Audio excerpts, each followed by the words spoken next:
I've been waiting all week for some SFL action. On a big screen, I feel like I'm Ashley Jackson. Quarterback sneak, 4th and 3, man, what's happening? Touchdown, championships trying to stack up. I've been waiting all week for some SFL action. On a big screen, I feel like I'm Ashley Jackson. Quarterback sneak, 4th and 3, man, what's happening? Touchdown, championships trying to stack up. Rushing like a bullet into the end zone. Defense, hold up, no scoring in the red zone. Throw it up, pick 6, I feel like I'm Josh Rowe. Throwing dimes over the shoulder, think I'm Jack Winmo. I need me back to back, trying to be like Vulture. Cause a storm, cause I'm mighty, it's in the culture. Esports TV, YouTube, Twitch, SFL live tuning, you don't wanna miss. I've been waiting all week for some SFL action. On a big screen, I feel like I'm Ashley Jackson. Quarterback sneak, 4th and 3, man, what's happening? Touchdown, championships trying to stack. I've been waiting all week for some SFL action. On a big screen, I feel like I'm Ashley Jackson. Quarterback sneak, 4th and 3, man, what's happening? Touchdown, championships trying to stack them. Next level like my entertainment. NXT on the stream, 8 p.m. on the beat. Catch me on the cam like I'm SFL commence. Yeah, you only got one chance, you can never miss. For the glory, revolution, feel my fury. Cause I'm a legend out in Canton, and I'm playing with dragons. I'm the king of this legion. SFL action, tuning this season. Kickoff! Are you kidding me? All they're gonna need is big pop, it's up in the air! Oh, There God. he goes! That's a kickoff that he's gonna win! He's gonna go! Taser power! Touchdown! I've been waiting all week for some SFL action. On a big screen, I feel like I'm Ashley Jackson. Quarterback sneak, 4th and 3, man, what's happening? Touchdown, championships trying to stack. I've been waiting all week for some SFL action. On a big screen, I feel like I'm Ashley Jackson. Quarterback sneak, 4th and 3, man, what's happening? Touchdown, championships trying to stack them. And welcome to the SFL here on a Saturday afternoon on Next Level Sports, presented by APM Music alongside Mike St. Green. I'm Cameron Irvine. Mike, good afternoon. Hey, good afternoon, Cam. Great to be here. And, man, just like Paulie Truth just said, I could not wait to get to some SFL action this weekend, and especially the game that we have right in front of us. Absolutely. It is going to be a great one this afternoon. Minnesota and London, the 3-1 Minnesota Legend, the 4-0 London Knights. And Mike, this has been a highly anticipated matchup on the schedule. Minnesota, are they for real? They are clearly the best expansion team so far through 5 weeks of the SFL season. London got their first scare last week, but still were able to handle Sioux Falls, did it defensively. They have won a lot of different ways so far this season, Mike, and it's really going to be interesting to see how these two teams handle each other this afternoon. Yeah, and defense is going to be the theme of the day again today. These two teams, two of the top 5 defensive, scoring teams in the league as far as points allowed goes. So that Minnesota defense is going to be put to the test because, London, top defensive team, led by Jack Russell over there. I mean, he's really putting together a great season, possibly defensive player of the year type numbers so far for him. But that offense has been, spectacular, averaging over 37 points a game, led by Robert Merrill. He's been all everything in this league the first 5-6 weeks of the season. Pretty much leads the league in touches, leads the league in yards rushing, leads the league in rushing touchdowns, and 11 in total touchdowns, 16. So he's been fantastic, as well as averaging 7.8 yards per carry to go along with that. So that Minnesota defense is going to have the work cut out for him. And then let's turn to the quarterback at London, man. Johnny Pickler, always a lightning rod for attention, former #1 overall pick. He's had a very efficient and solid season thus far, and he's not known for efficiency. He's known for putting up big yards, and big touchdown numbers. But, this season, London has done a great job of keeping him protected, only 4 sacks. And in turn, he's turned that around, 10 touchdowns, only 5 interceptions, and leading the league in QBR with a 111. So this offense is great. Defense is playing pretty solid. Man, I can't wait to see this matchup, to see this great battle between a great offense and a very, very solid defense over there in Minnesota. We'll see if Minnesota can get London behind the sticks here today, Mike, because that's kind of where they struggled against Sioux Falls last week, even though they got the 16-10 win. Jack Russell, 17 solo tackles in that game, as you mentioned.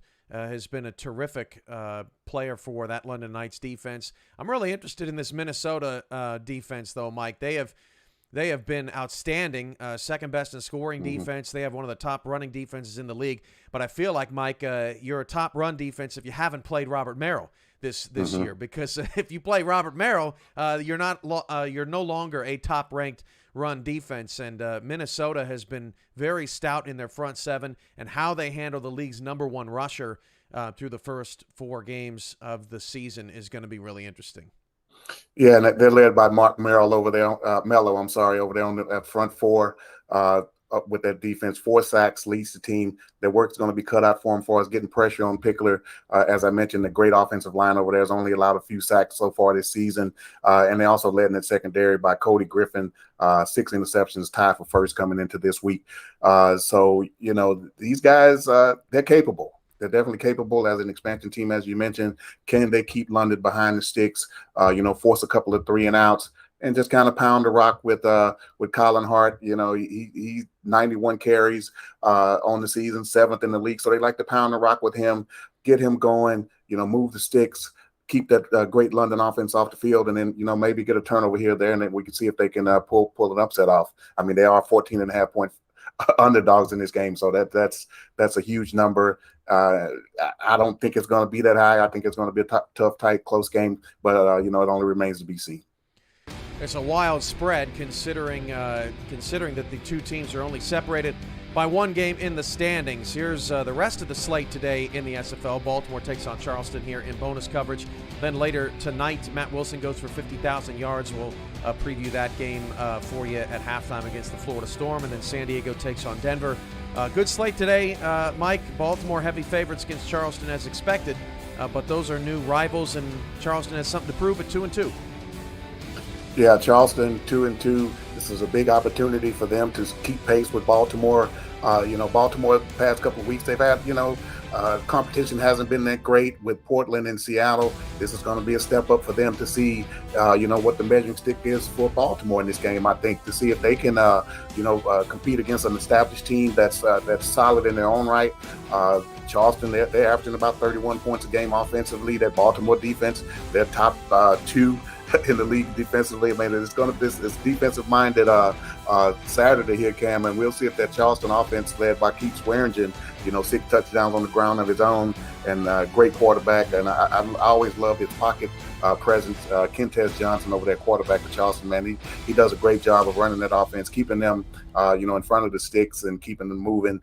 And like I said, averaging 31 points a game. So it's going to be an interesting matchup over there with Baltimore and Charleston in that Atlantic Division.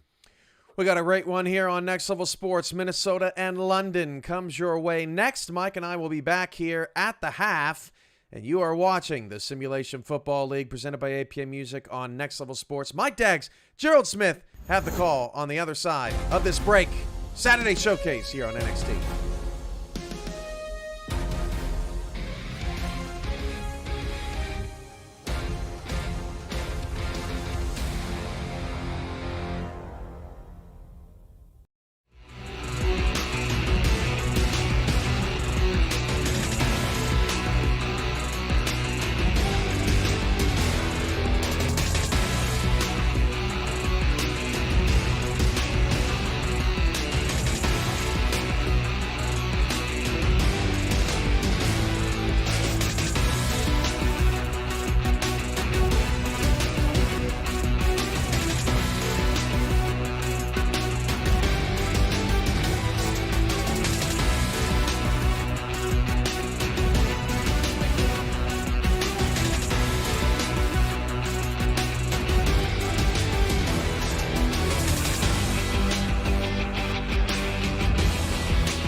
Next Level Sports welcomes you to the following presentation of the Simulation Football League.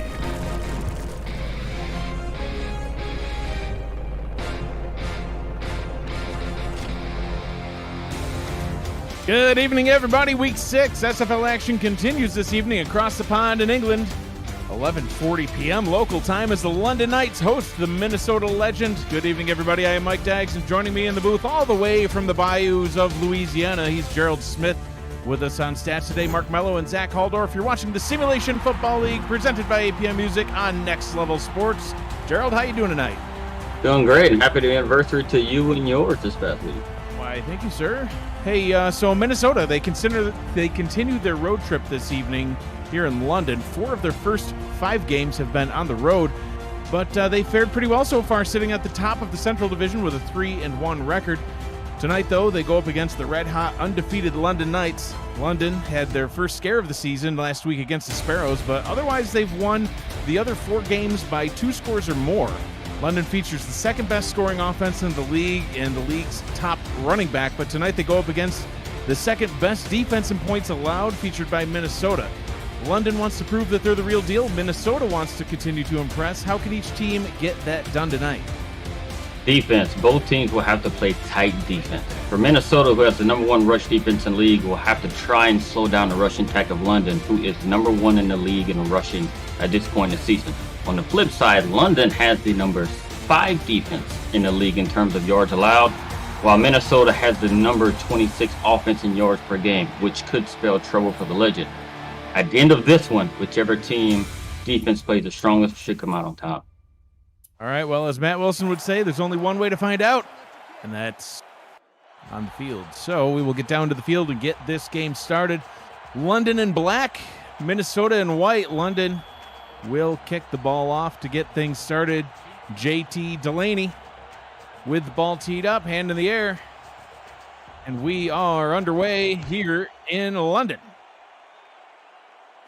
Kick goes back to about the 6-yard line and returned up the left-hand side. Spinning and getting tackled is Adam Banks at the 31-yard line. Quarterback Johnny Reno in his second season in the league, leading the offense for the Legend. He's joined by Colin Hart, somebody you know quite well, Gerald. Colin Hart at running back. Reno under center on first down. He hands the ball off to Colin Hart, and Hart scoots forward for a gain of 2. 2nd down and 8. Starting offense for the Legend. Quarterback Johnny Reno. Halfback Colin Hart. The fullback is Tank Williams. Wide receivers Buchanan Simons, Queg Mam, Jay Taylor, and Adam Banks. And Christian Bachagalupi is the tight end, along with Jason France.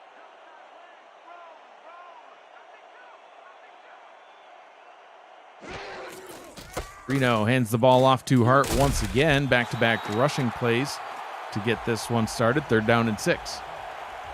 Yeah, it seems like Minnesota's trying to, had their slow, methodical way about their offense early in the game. Seems like London's pretty clued into it early on. 3rd down and 5, 3 receiver set. Reno to throw. First pass of the game sails way over the head of his intended target and falls down to the turf. So a quick 3 and out for the opening possession for Minnesota. Ryan Plant on to punt. I don't even know if Tank Williams even saw that ball coming. It didn't look like he turned around to even try for the ball. I didn't think he was expecting a pass to come to him with him being a fullback, I guess. He's like, I thought I was just heading downfield to block.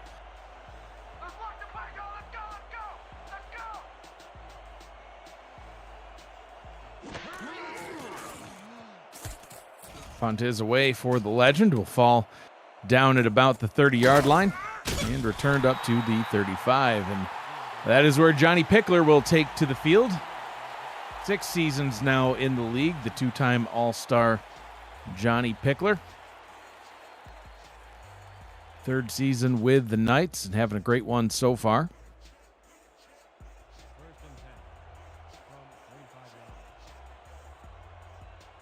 First and 10 from their own 35, and they will come out throwing 5 wide for the Knights. Pickler steps up, fires down the middle, and he's got him in, and a nice post route with a juke. Breaking through and off to the races is Fox. High wind, touchdown Knights. That's how you get the game started. I tell you what, the London offense started out with the bang. I was surprised when I seen them come out in a shotgun formation to start with, but Johnny Pickler shows exactly who he can be in one pass. 11 touchdowns now on the season for Johnny Pickler. That is Highwind's 3rd touchdown, and we didn't even really get into the storyline yet about Robert Merrill. Mike St. Green talked about him in the pregame show, but number 1 in carries, yards, average, and touchdowns.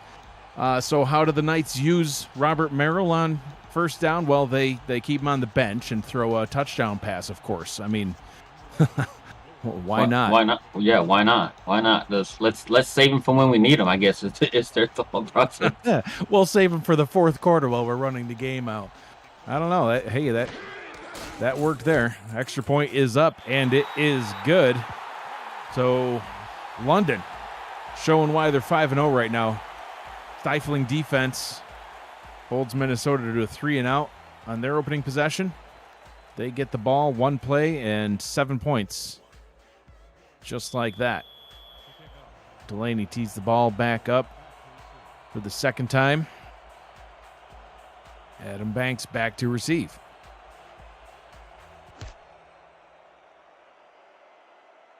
Banks takes it back at his own 5.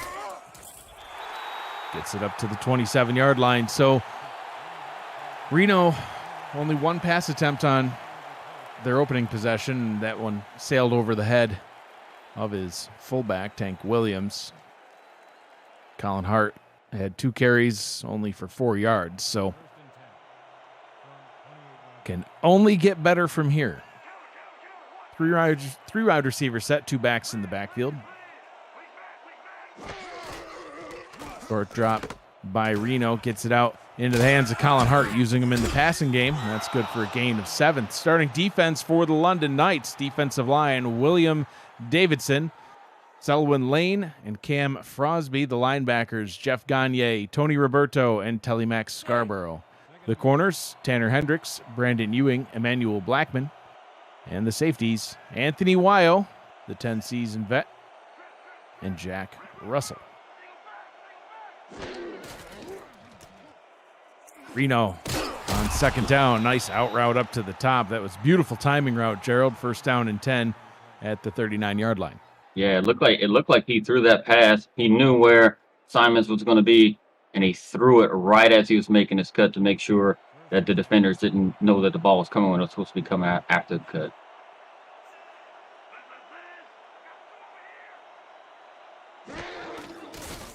Reno to throw again. Little contact there. Jason Francis intended target. Francis kind of throwing his hands up in the air like he was bumped, but no flag, so 2nd down. No, I think R62 cut the flag in his pocket, seeing how that the defender has as much right to the ball as the receiver, right? Looked like he was going for the ball there. But yeah, Minnesota, at least early on, hasn't had too much success throwing over the middle right now. 2nd down and 10. Reno, deeper drop, deeper pass over the middle, and he says, I'll show you, Gerald. Jason Taylor with the catch. Nice deep pass down the middle, good for a gain all the way up to the 40-yard line, 1st down. And I got these weird little things, right? I'm just saying it. It's like, I can't throw down the middle. Watch this. We'll get behind everybody. I'm going to throw it over the linebackers' heads, right? So 21 yards later. It just shows what I know, right? So in London territory, this drive going much better than the opening possession. Reno making a change to the play at the line. Short drop. There's the out route again. And, getting bumped by his own teammate. But Taylor now 2 catches. That one good for a gain of 8. I think the other guy was like, hey, that's mine. Like, give it. He held him up. Said, give me the ball. He was throwing to me.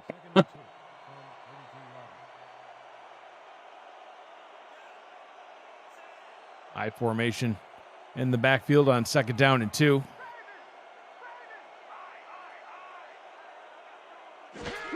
Reno hands it off to Hart. Hart with a nice burst up the middle. Great gain up to the 23-yard line. First down for the legend. The blocking from the offensive line on that run and the fullback leading in there is actually what created that hole there. Look at that block right there on Taylor Mack Scarborough. So that was good block right there. To maybe get a couple extra yards, but the offensive line did their job up front by, removing those defensive linemen and creating that hole. Tank Williams showing everybody why his name's Tank. Reno getting it out. Hart. Oh, another nice block. Ooh. And the gain up to the 18-yard line, gain of 5. And a little slow to get up that time. It's Colin Hart. Shakes off that tackle and back to the line. Minnesota currently on an 8-play, 55-yard drive. And this is similar to what the drives, how they've done most of the season, right? Kind of slow, methodical drives. Safe, secure pass, high percentage passes, shall I say, moving down the field.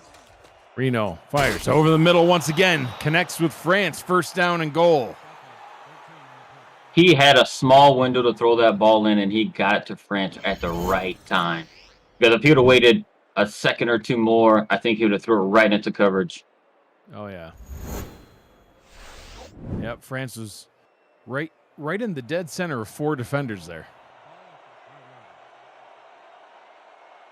And back to a heavier set on the field now. First down and goal. Hart with the handoff. Oh, hit behind the line. Tackle for a loss. Nice play by Selwyn Lane. Gets the TFL. That was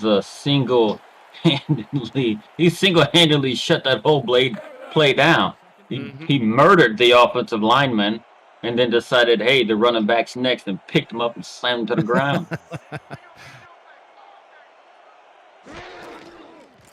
Reno, as time fires towards the end zone, and it's picked off. Picked off at the 1-yard line. Snagged out of the air by Brandon Ewing. And that'll put an end to what was looking like a very promising drive by the legend.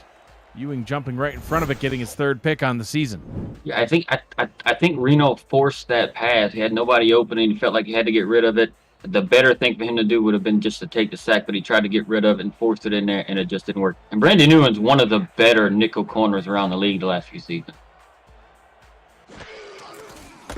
Backed up all the way to their own goal line, and we see our first run by Robert Merrill. And what's he going to do? He's going to take it 99 yards to the house. Crossing the 30, nobody's going to stop him. Maybe this is why Jack Stata said that London was a 14-point favorite. They're up by 13, extra point pending. All he had to do was make one move, and it was the spin move, and he was gone. The offensive linemen did their job. They have highly paid offensive linemen, by the way, and they did their job up front. All he had to do was make one of the DBs at the second level miss, and he was gone. At some point in this game, Gerald, we're going to go over the starting offense for the Knights, but when they keep scoring one-play drives, they don't really give us a lot of time to do our job up here in the booth. Right, but, and you want to know something.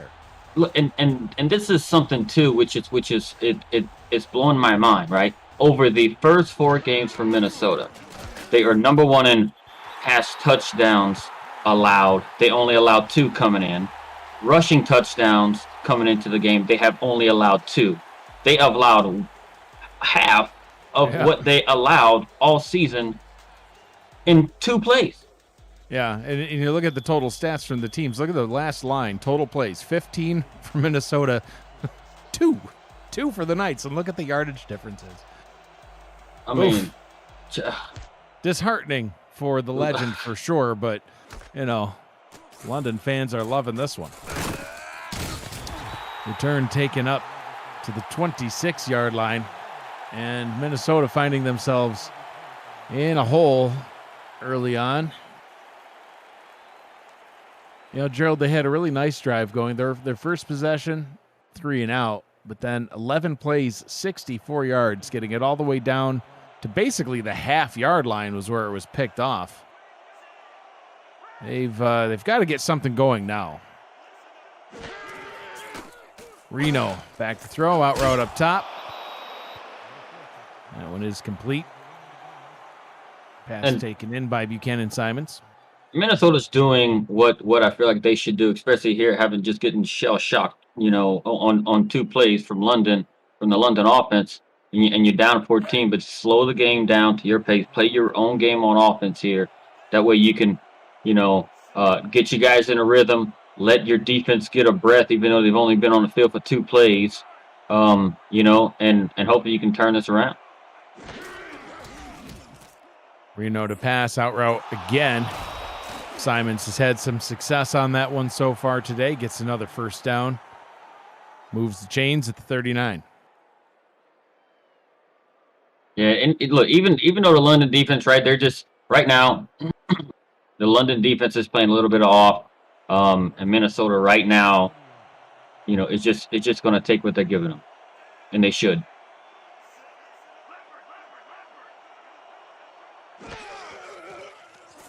Reno sticking to that same play. That time they're going to rule Simons out of bounds. Made the catch, but out of bounds, incomplete. 2nd down and 10.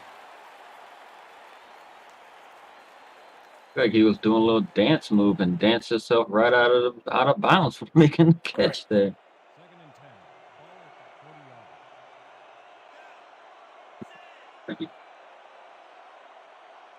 Johnny Reno in the gun on 2nd down.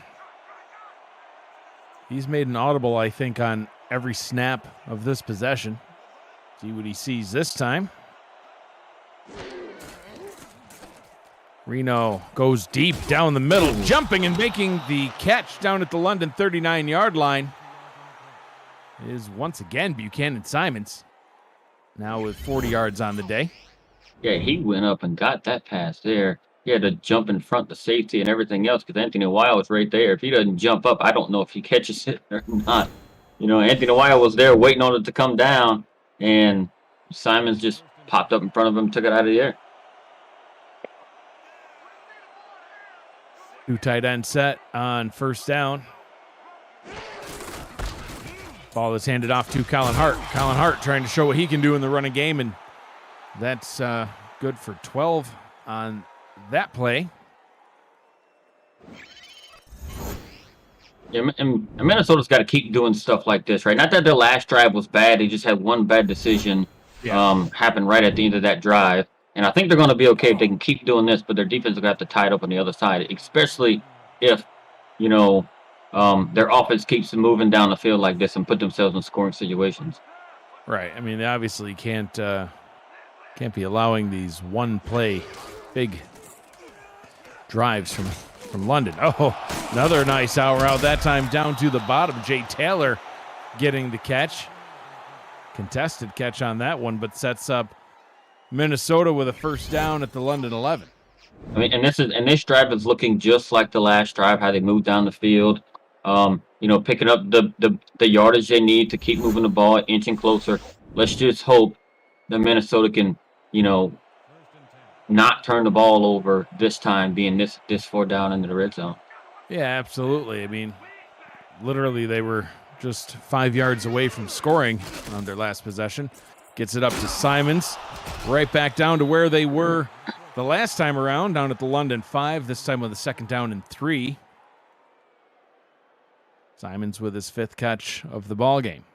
This is where I'd like to see Colin Hart get some of those carries, right here down right there, especially seeing how the last drive. Not that you don't trust your quarterback in Johnny Reno, but give it to the guy who's a veteran in this league and he knows how to run. Well, Reno's going to throw, trying to hit Simons. Oh, no, picked off in the end zone and taken out back up to the London 10. Reno is trying to hit Simons on the out route again, Gerald, and it was batted out of his hands and taken away. Reno didn't throw a very good ball for Buchanan Simons, right? He threw it on his back shoulder, which wasn't the right place to put that ball, and is able to get batted down. So he has to throw that, more toward the sideline where his guy gets it or no one gets it. Manuel Blackman with his first interception of season 19. And London back out on the field on offense. That pass by Pickler is incomplete. So yeah, now poor Johnny Pickler. He's only 1 of 2 for 65 yards and a touchdown. His completion percentage is just absolutely terrible this game, Gerald. I know he's slumming it like only 50% completions. My goodness. I know, only 32 yards, 32 and a half yards per quarterback rating. Oh, that's right. He threw a one-play 65-yard touchdown pass to start the game. Forgot. Pickler back to throw once again. Oh, this time straight over the middle into coverage, and that one is incomplete. Terrence Wary was his intended target. Hey, why don't we go through that starting London Knight offense? The quarterback, you've seen him a couple times, Johnny Pickler.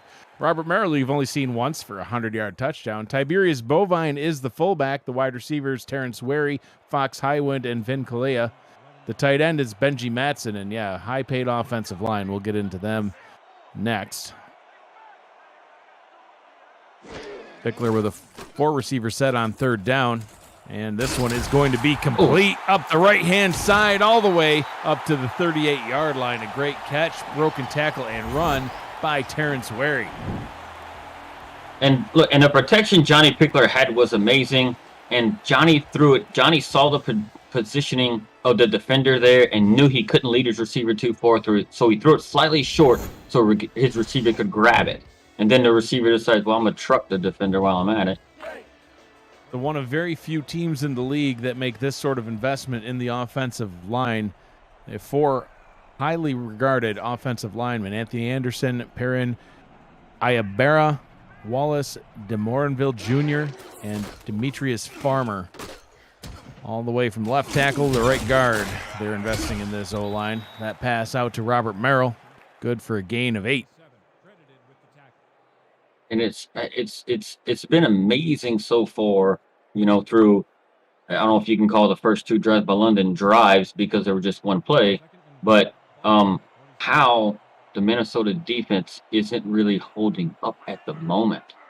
No, they're not showing what they've shown in their first 4 games. Robert Merrill with another big run. Merrill, he doesn't want to get tackled today. He's only averaging 58.5 yards right now, Gerald. 117 yards on 2 carries. The more I see this offensive line, the more I've become ridiculously impressed with the front office staff for getting these guys here. Yeah. What they opened up was ridiculous right there. It looks like they had more London offensive players than what they had Minnesota defenders around their running back.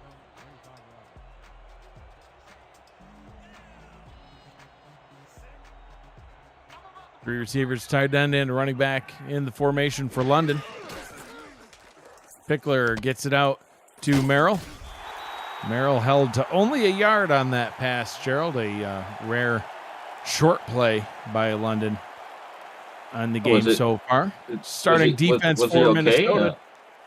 Defensive linemen are Angela Meerkat, Mark Mello, and Buster Johnson, and Max Knight. The linebackers, B.J. Lovelace, Axel Raven, and Juan Mississippi. Get to the secondary after this play. Pickler in the gun. Going down the left-hand side and picked off. There's the secondary right there. Right on cue. Cody Griffin, the third-season vet, coming over to Minnesota from Queen City. And gets the pick to finally get Minnesota maybe back into this ball game.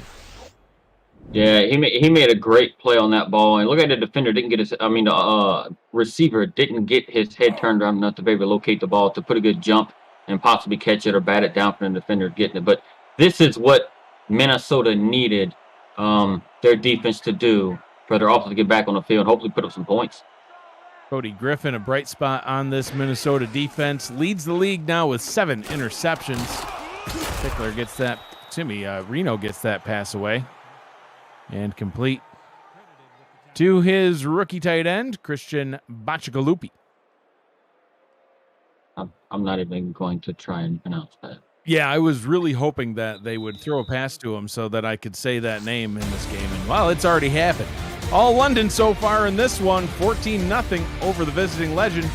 We'll see if Minnesota can get something going on the other side. You're watching the Simulation Football League presented by APM Music on Next Level Sports.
And welcome back to London.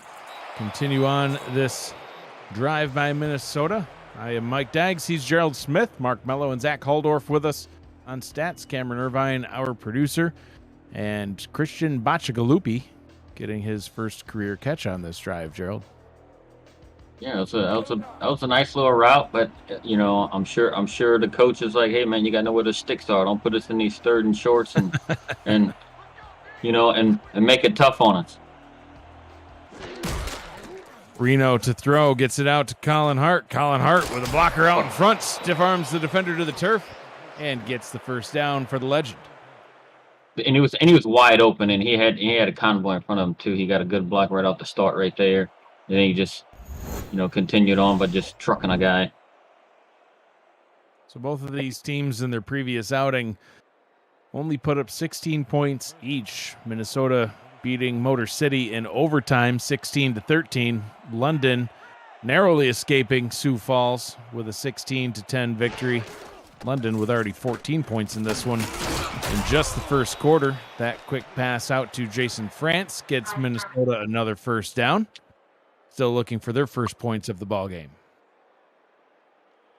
Yeah, look, and Minnesota doesn't have any issues moving the ball, right? They're doing really, really good moving the ball. It's just once they get down in the red zone, I don't know if they're just having trouble figuring out what plays they want to utilize or whatever down there, and it gets them into some trouble. Reno out route up top. That one is complete. Hitting Adam Banks. Banks, the leading receiver for the Legend last week, 7 catches, 80 yards. So far in this one, has a couple of catches. Good for about 10. Second down and 6. Quick pass over the middle. Guess who? That's right, Christian Bacciagalupi. Man, it just sounds awesome. Bacciagalupi. Hopefully I said it right. Bacciagalupi. There we go. You did it. You said it right. I'm so proud of you. Well, thank you. I'm kind of proud of myself. First down and 10 in London territory. 9 minutes to go in the first half. Reno to Hart. Hart catching it behind the line of scrimmage is only able to gain 2 on the play. If you're new to the SFL, the Simulation Football League combines traditional sports, esports, and a role-playing game into one. Team strategies are being executed in real time by our simulations as real-life players compete on the virtual gridiron. For more information about the SFL, you can visit our website at simulationfl.net. The SFL, we put the fan in fantasy. 2 backs in the backfield now on second down and 8. Short drop by Reno. Quickly gets the pass away, and Hart once again only able to do a 2-yard gain on the play and levitates back to his feet. Yeah, Johnny Reno was able to just get that ball off at the right time as he was getting hit. He was throwing the ball. But it's better to pick up some yards than none. It is a third and manageable, a 3rd and 6. Let's see what they can do. Oh, they playing man. Bacciagalupi on the sidelines on 3rd down. Just thought I'd throw that out there. Oh, picked off, tipped, and taken away. Tip drill easy for Tanner Hendricks to pick the ball off. And London will take back over at their own 25-yard line.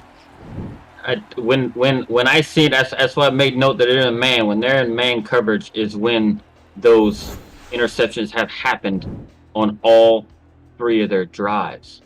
As when they come out in that man coverage, they have gotten interceptions whenever they play that man coverage. Manuel Blackman, the defender who got his hand on the ball, tipped it up in the air, and Tanner Hendricks took that one away. Pickler going right to the skies and getting a nice gain all the way up to their own 42-yard line. Throwing it up to Vin Kalia.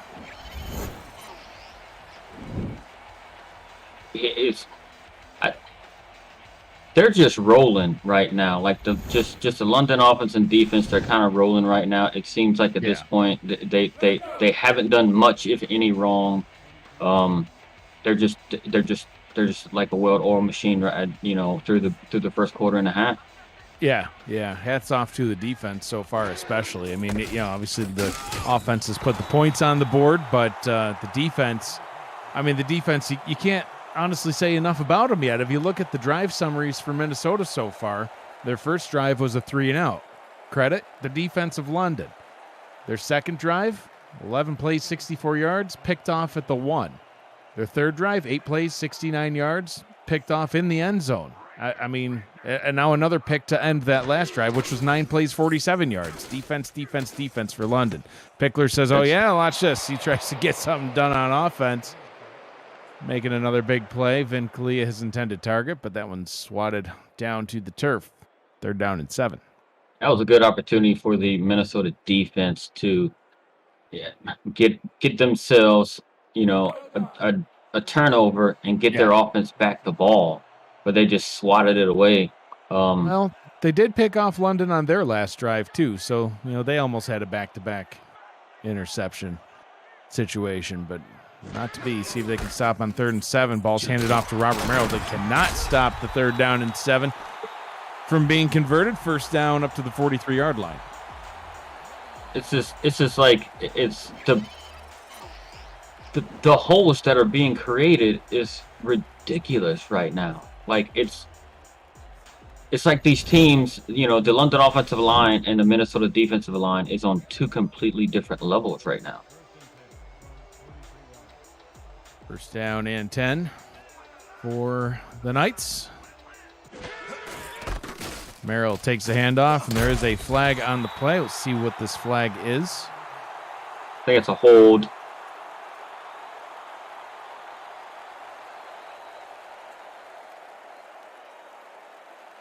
Oh, what? And it looks like it's going to be a clipping call. Clipping call on London. Illegal block in the back. Yeah. It is on Fox Highwind. And that'll back up London quite a bit. The strange part about that particular penalty being called, Fox got to know better than to put somebody in the back because the running back wasn't even running near his side. Yeah, so I was surprised to see Fox Highwind called for the penalty. It's like nowhere near them, but okay. Pickler on 1st and 21. Short pass over the middle, and that's good for a nice gain. Baltimore is in Charleston right now, and we've got a game break update from there. Cameron Irvine back in SFL Studios. Thanks, Dag. St. Green, the unbeaten's rolling in this block. Yeah, Cam, as you see, that's not Robert Merrill. That's Warren Murray. He's looking like Robert Merrill did on the first play of his game. He takes it down the left sideline. Baltimore up early, 7-0 over Charleston. Back to Mike Dags and Gerald Smith in London. Thank you, Cam. I mean, that was an impressive run, but, I mean, Gerald, Robert Merrill's was better. Oh, yeah, anytime you go 99 yards, I mean, it's better than anything else, but you can't run it further than that. No, you really can't. Not unless it's a kick return. Pickler in the gun on 3rd down and 10, and that one is going to be incomplete, so the defense able to do their job and finally force London to have to punt. And that was what Minnesota needed. A big 3rd down stop. It was 3rd and long. They were able to force the incomplete pass. Now they get the ball back. And the thing about this, look, it just on, statistically speaking right now, as far as what's on paper, it's very surprising that they're still only down by 2 scores. Yeah, I know, especially with the big plays that we've seen and, fair catch called for back at the 11-yard line. I mean, look at the differences so far. I mean, Minnesota's had double the amount of plays as the Knights, but, their yardage is, about 2/3 of what London's is. Passing yards, they actually got more. The rushing yards, that big run by Merrill really is the difference maker so far. That and the interceptions. Gerald, you said it in your opening, whichever team plays better defense is going to come away with the win in this one. And so far, London's defense has really shown up. But now Minnesota, they got a pick on their last. They got a pick a couple of possessions ago, and then they are able to shut down London's offense on that last drive, and now Colin Hart with a nice catch. Right. So, and that's a great start to this drive, right? Them being backed up where they were after the punt, a good, easy safe, high percentage pass to the running back and just get them out that little bit of a hold that they were in. It's a good first play to start the drive. Two receiver set on first down. Reno steps up. Oh, hit as he throws, and that one's picked off again. Reno can't catch a break.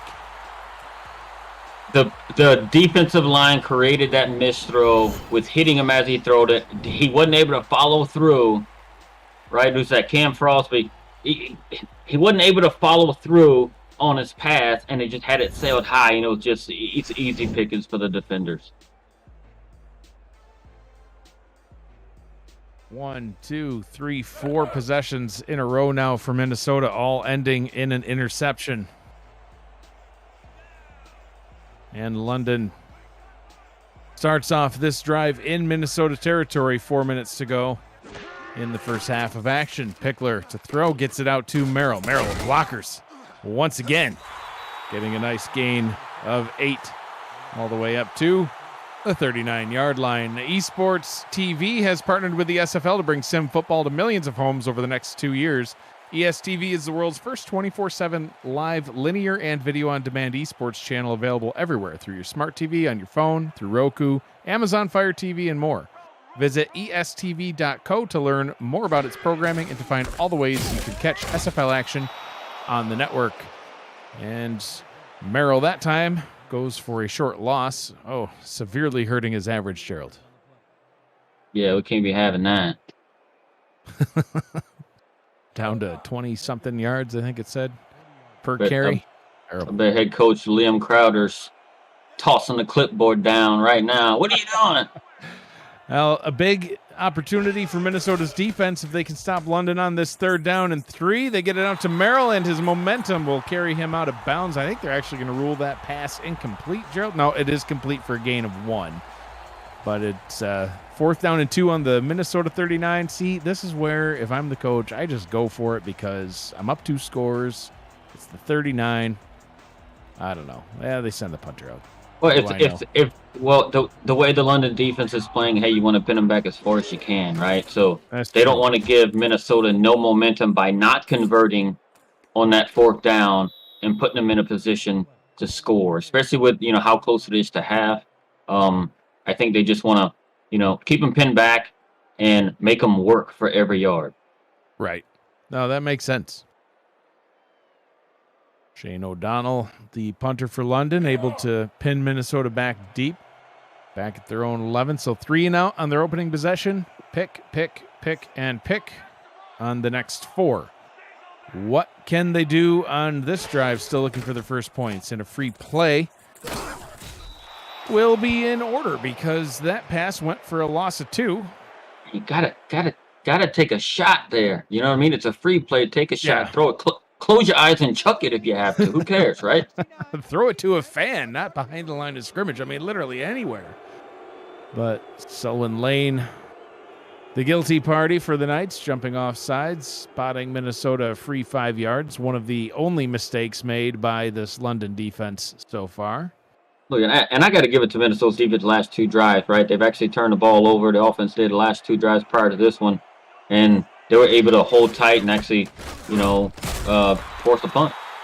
Alan Hart tackled behind the line of scrimmage, sets up a 2nd down and 5. The SFL is partnered with Rare Drop and Rare Drop Sports to advance live events and distribution. Live and in-person championship weekends, rookie drafts, and community events are all in the works. You can check out SFL games on their Twitch channel Friday through Sunday evenings. And follow Rare Drop Sports at twitch.tv/RD Sports. Reno on the move, gets it out to Hart. Whoa. Hart leveled. Back of the 18-yard line, 3rd down and 2. Oh, Jesus. 3rd and 2. Coming up after the 2-minute warning. You're watching the Simulation Football League on Next Level Sports. We'll be back after this.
They're down in 2 for the Legend. Reno, quick pass, and that one is incomplete, and that looked like a miscommunication to me, Gerald, but there's also a flag on the play. Let's see what the call is. Yeah, I think Tanner Hendricks may have got there a little bit too early.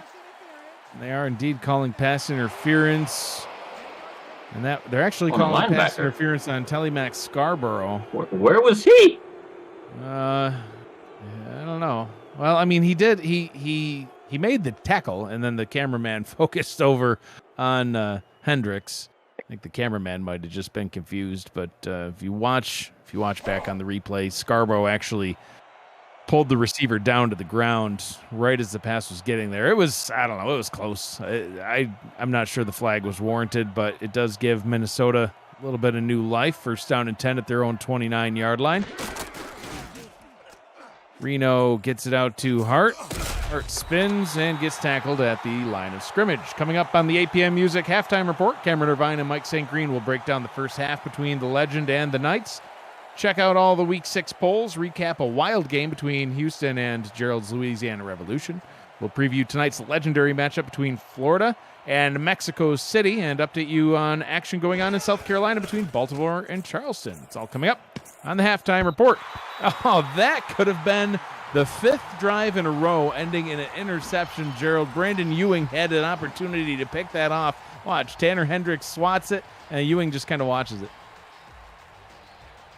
Yeah, and I don't even think he saw the ball until it was a little bit too late. Probably was bouncing at his feet. But Reno had to slide over in the pocket. I think he wanted to throw that a little bit better when he slid over in the pocket. It may have threw his timing off or something on that route. So, but he's got to put a little bit more loft on it to be able to get it over to the defenders too. They're down in 10, looking to convert another one, and it's not going to happen. That out route way short. Even if he had caught it, Gerald, that was, questionable play call. Brandon Ewing was all over that route. Once I saw the break by the wide receiver and the ball thrown, and Brandon Ewing himself break on the ball, I thought it was a pick six. So the second drive of the ball game now to end in a punt by the Legend.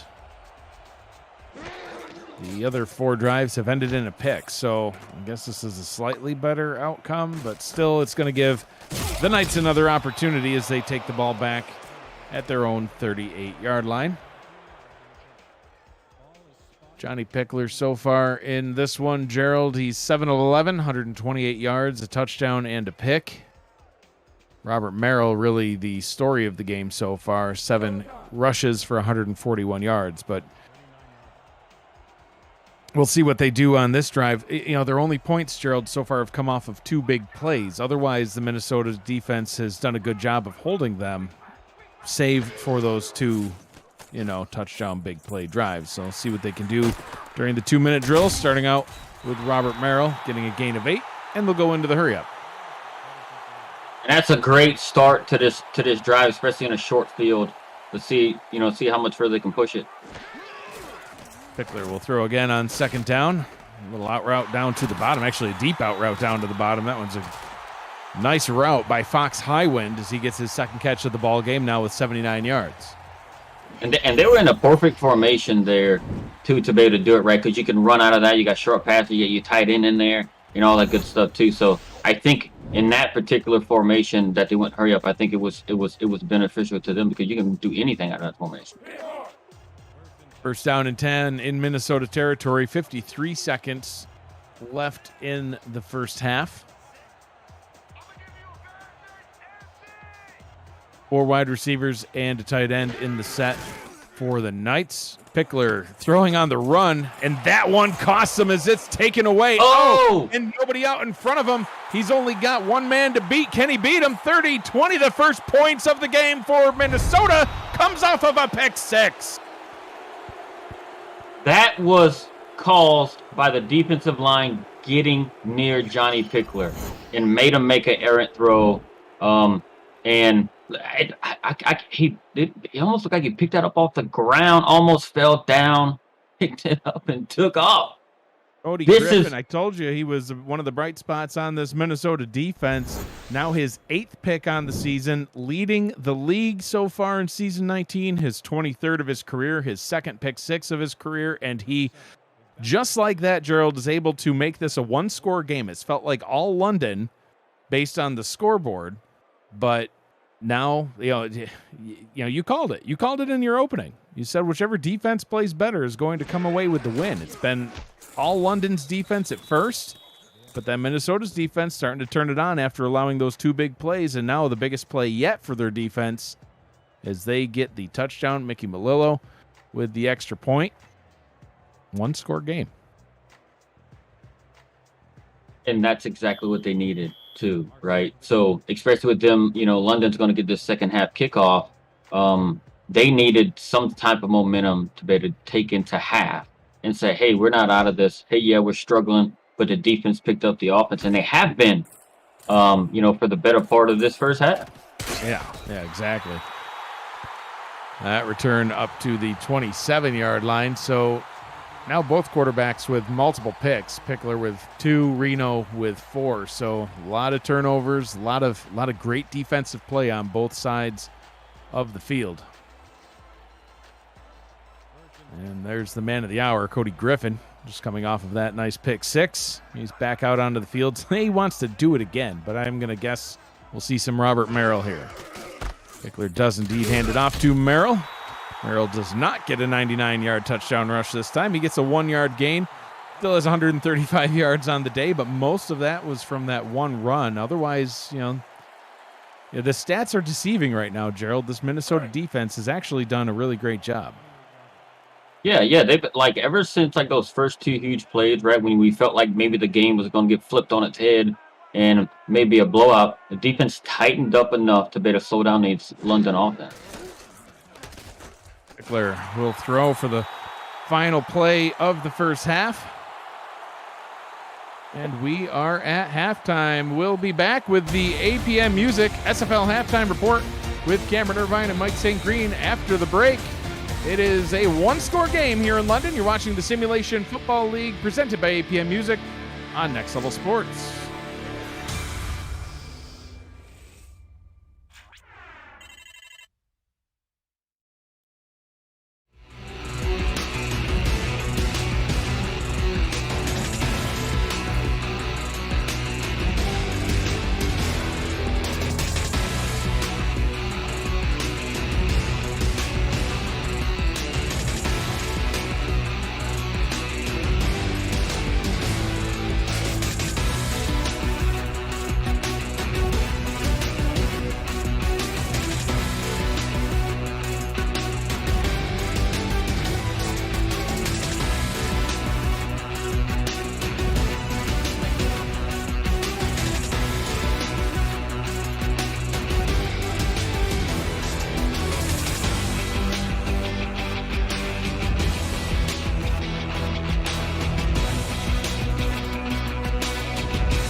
Welcome to the APM Music Halftime Report along with Mike St. Green. I'm Cameron Irvine. 14-7.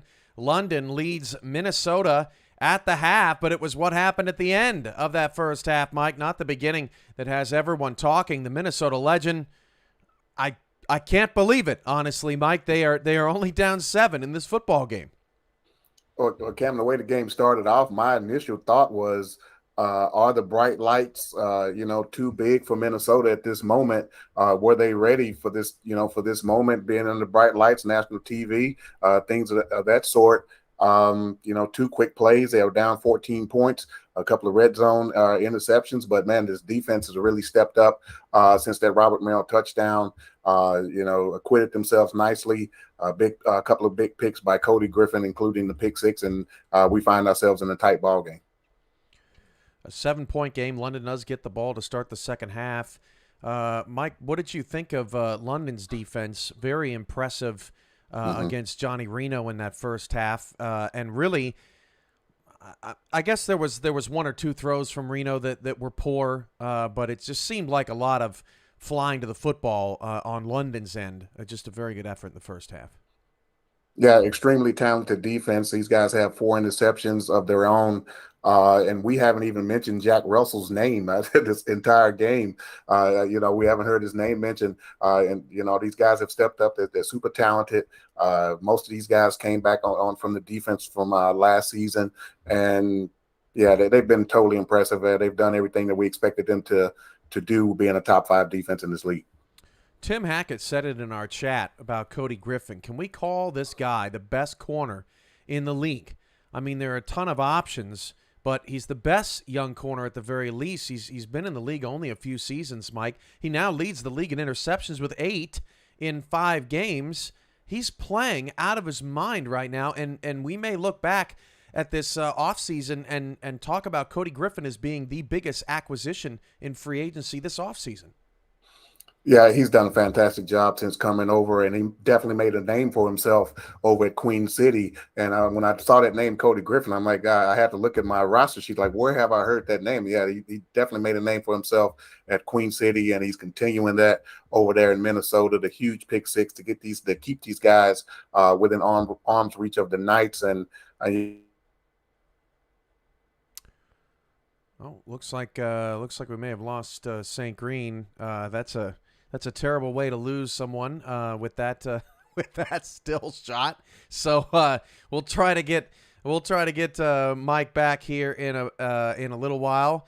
But until then, let's get to some highlights from last night. Mike St. Green's Houston Headhunters in Louisiana. This game was full of big plays too. G.P. Wells in a scoreless first quarter launches himself 94 yards. And Tank Bennett almost caught him. That was a theme of the night. Houston goes up 7-0 and opens the scoring up in this football game. Here's another look at Wells' end of the run. Evan Arthur misses the tackle. And off to the races. Now Louisiana up 14-7, and Josh Rowe gets an interception, and he is gone.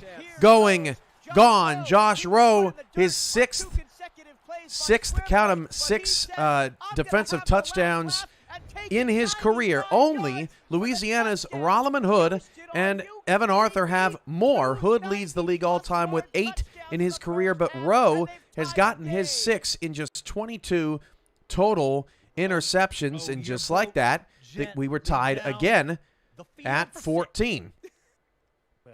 We could analyze that. 17-14 Houston now early in the third quarter. Reggio De Niro on the kickoff return, and he coughs it up, and Houston recovers. That would be a theme of the night. Houston winning special teams in the big play game. Carl Law with that recovery, and Houston has all the momentum once again. Louisiana did move the ball quite well on this night. Tommy Utah, pretty efficient evening outside of that Josh Rowe interception.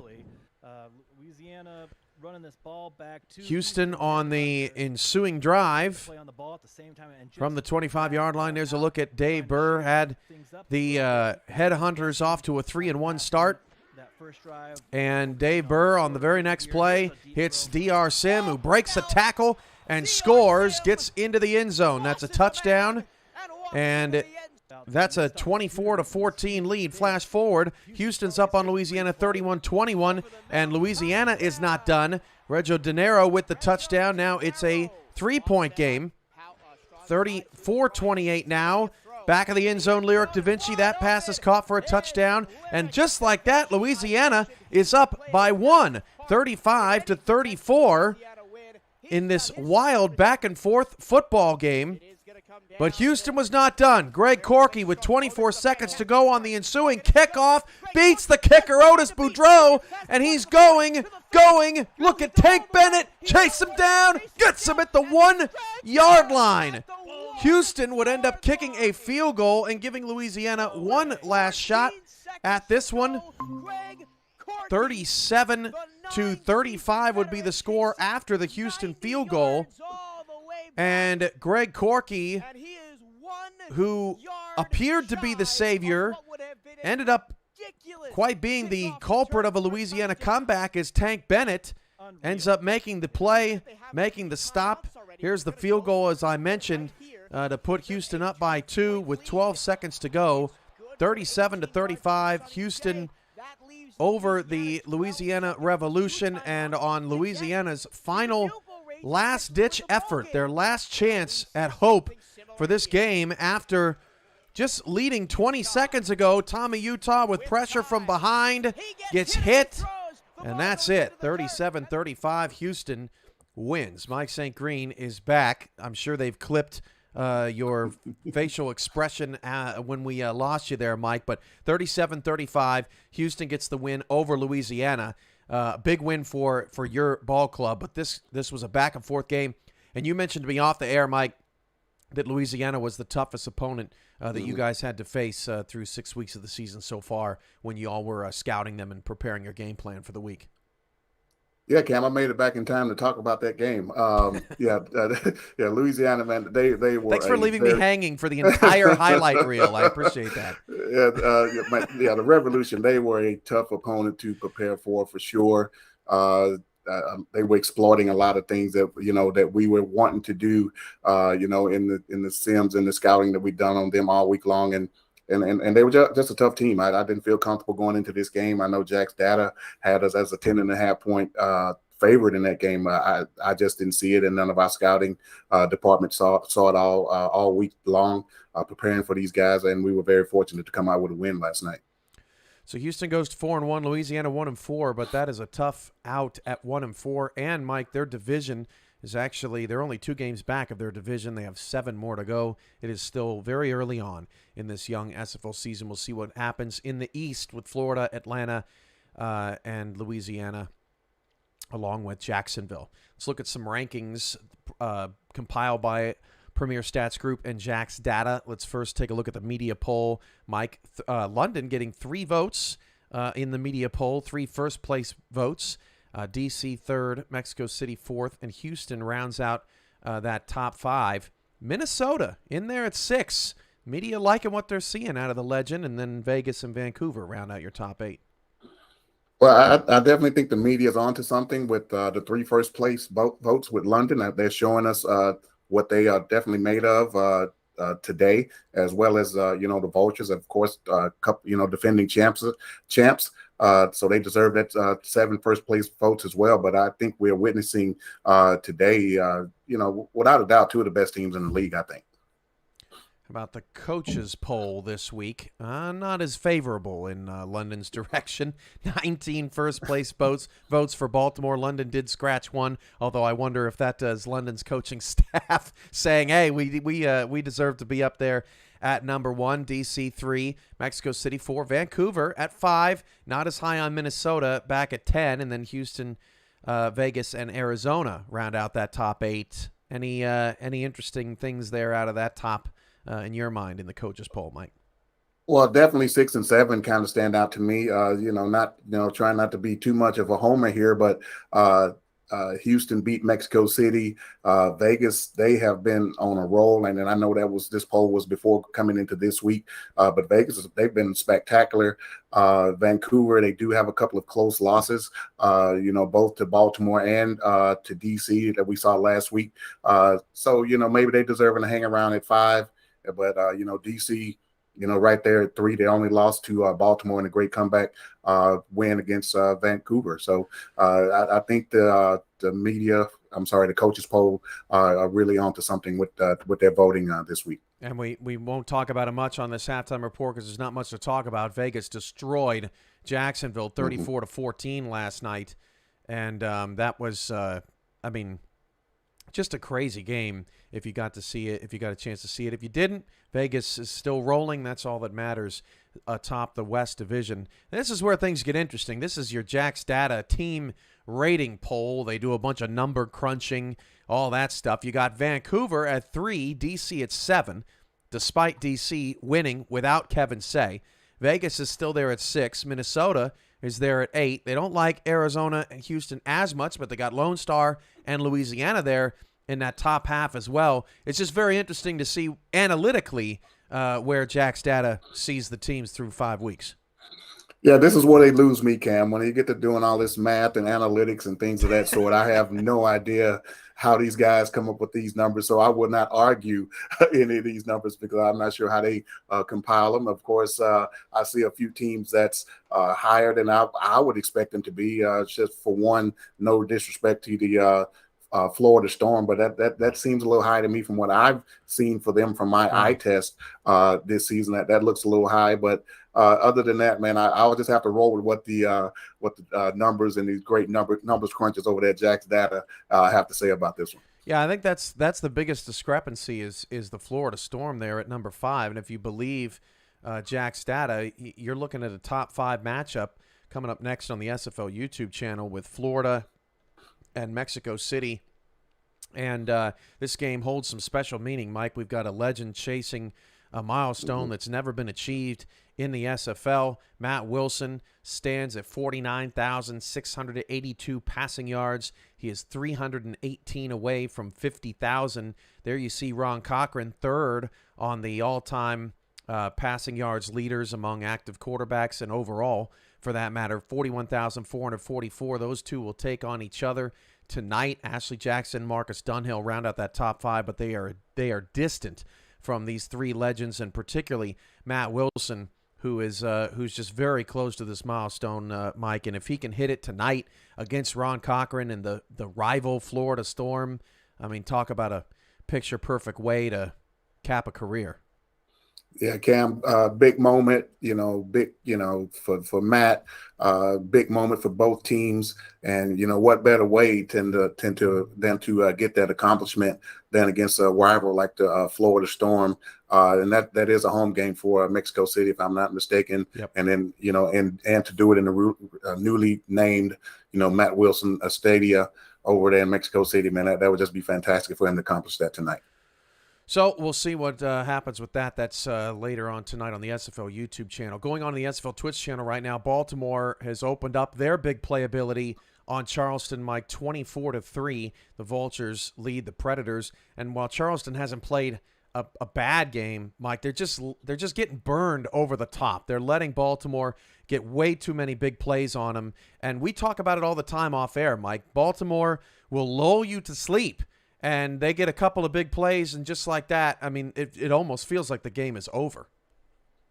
Yeah, these guys the past couple of weeks have, and meaning Baltimore, they just kind of seem like, to me, they were going through the motions a little bit, and even obviously the lesser opponents. I don't want to put any team down, but they're less opponents than Baltimore. They're the best team in the league, so pretty much anybody they play are going to be somewhat lesser of an opponent, but.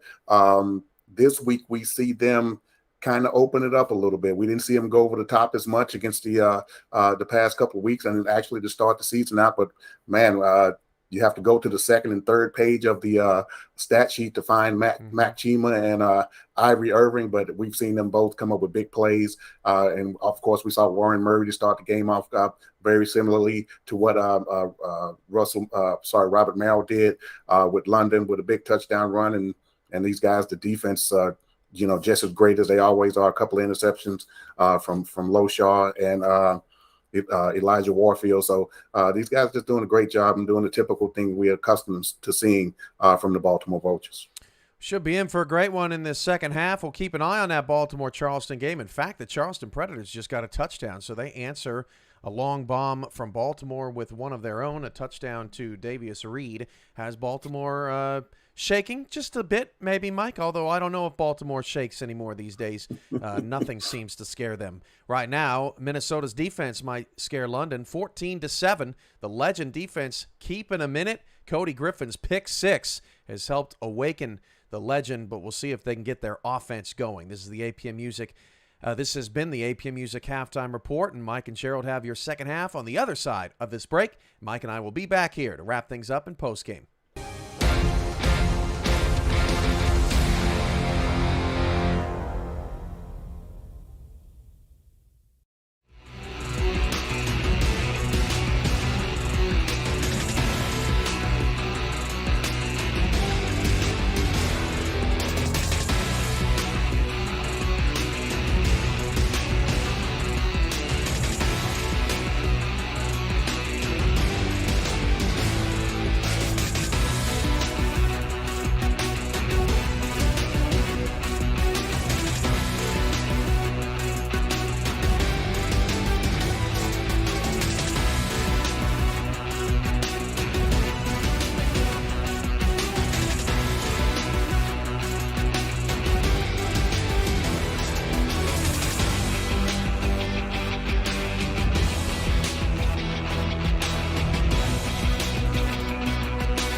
And welcome back to London, England for the start of the second half of action.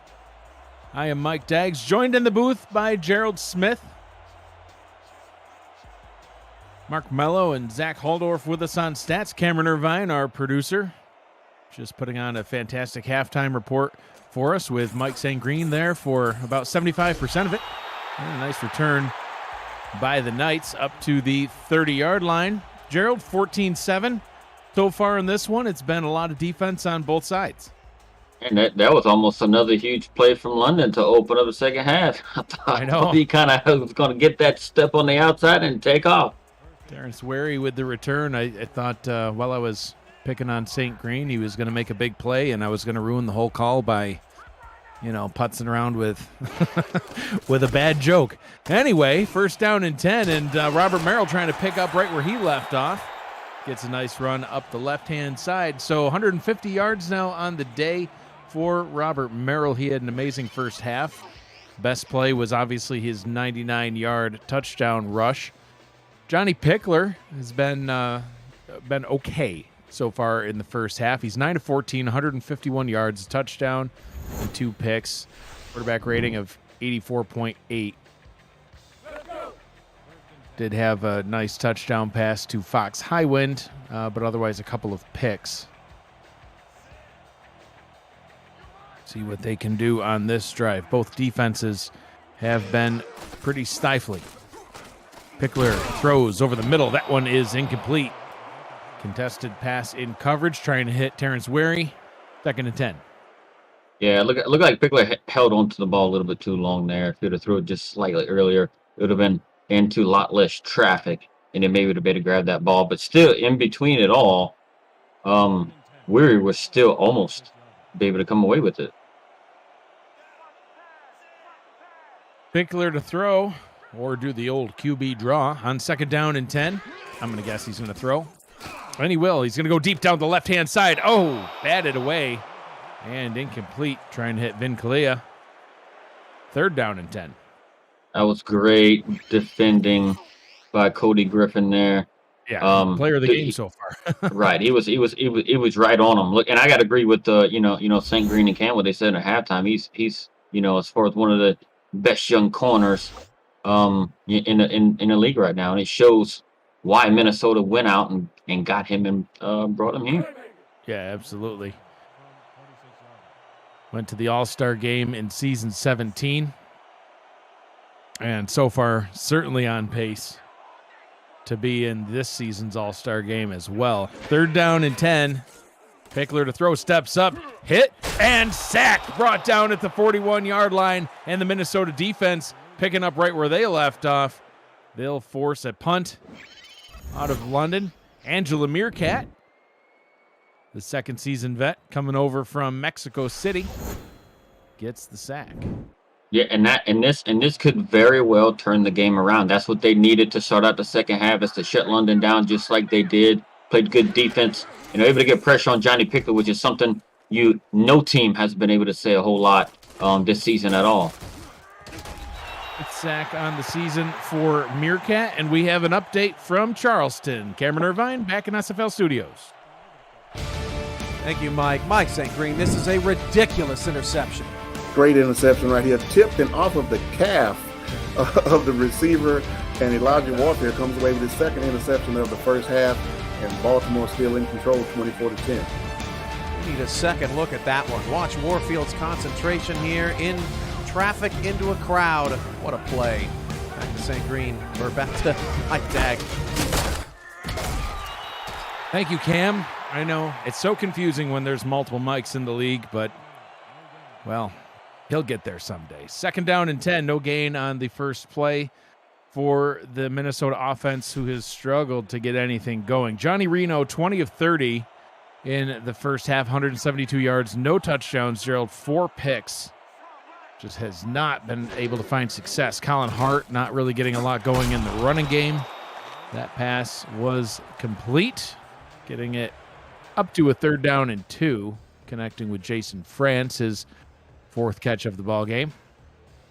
And that's what Minnesota's going to have to do, and that's what Johnny Rito's going to have to do, exactly what he did right there. When London plays that man or that bump coverage, look for your tight end, right? Your tight end can, more times than not, beat the linebacker in coverage and get open. Reno to throw on 3rd and 2, gets it to Hart, and Hart gets the first down he can. Gets up to the 38-yard line, moves the chains, and keeps the drive alive for Minnesota. And at this stage, I think Minnesota is going to have to, kind of force London to play their type of game, to slow the game down, limit those big plays and stuff like that. If Minnesota can continue to play good defense and just move the ball down the field like they've been doing on offense, I think they can be successful. 2 tight ends set on 1st down. Reno throws on the run. Diving catch is made by Christian Bachagalubi. Bachagalubi had to go down and get that because Johnny Reno didn't do him any favors with that pass, but he was able to get it, catch it. Look, and that was one of the good plays. I mean, the London defensive line flushed him out. I really thought he was going to throw it away, but he was able to find the guy open. And that's why he's a 1st-round pick in this past offseason's draft. That pass is tipped and incomplete. Bachagalubi, only his 3rd catch of his career. They hadn't used him up till this point, Gerald, but we've seen him 3 times now here in London. Yeah, and I know they're looking to him more because of the London coverage that they're doing here.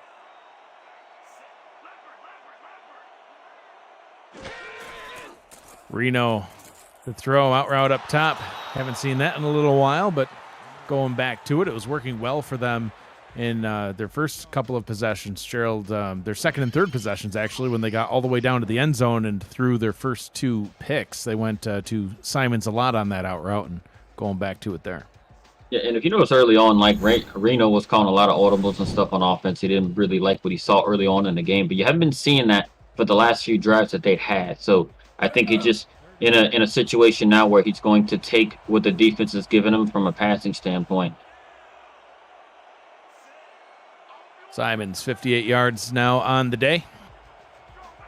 3rd down and 2, a big 3rd down on this drive. Reno going down the right-hand side, and he throws interception number 5. My goodness, Tanner Hendricks with his 2nd on the day.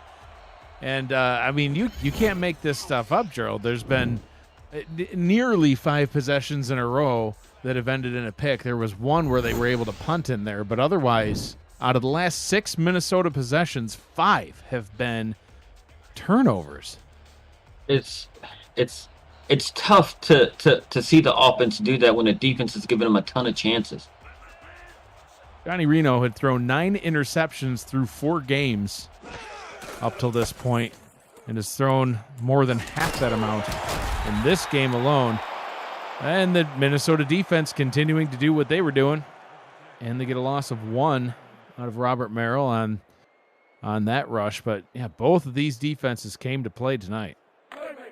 Angela Meerkat was in the backfield so fast to disrupt that play and cause, Merrill to flush it out and, for her teammates to come by and clean it up after. That was a good start for the defense.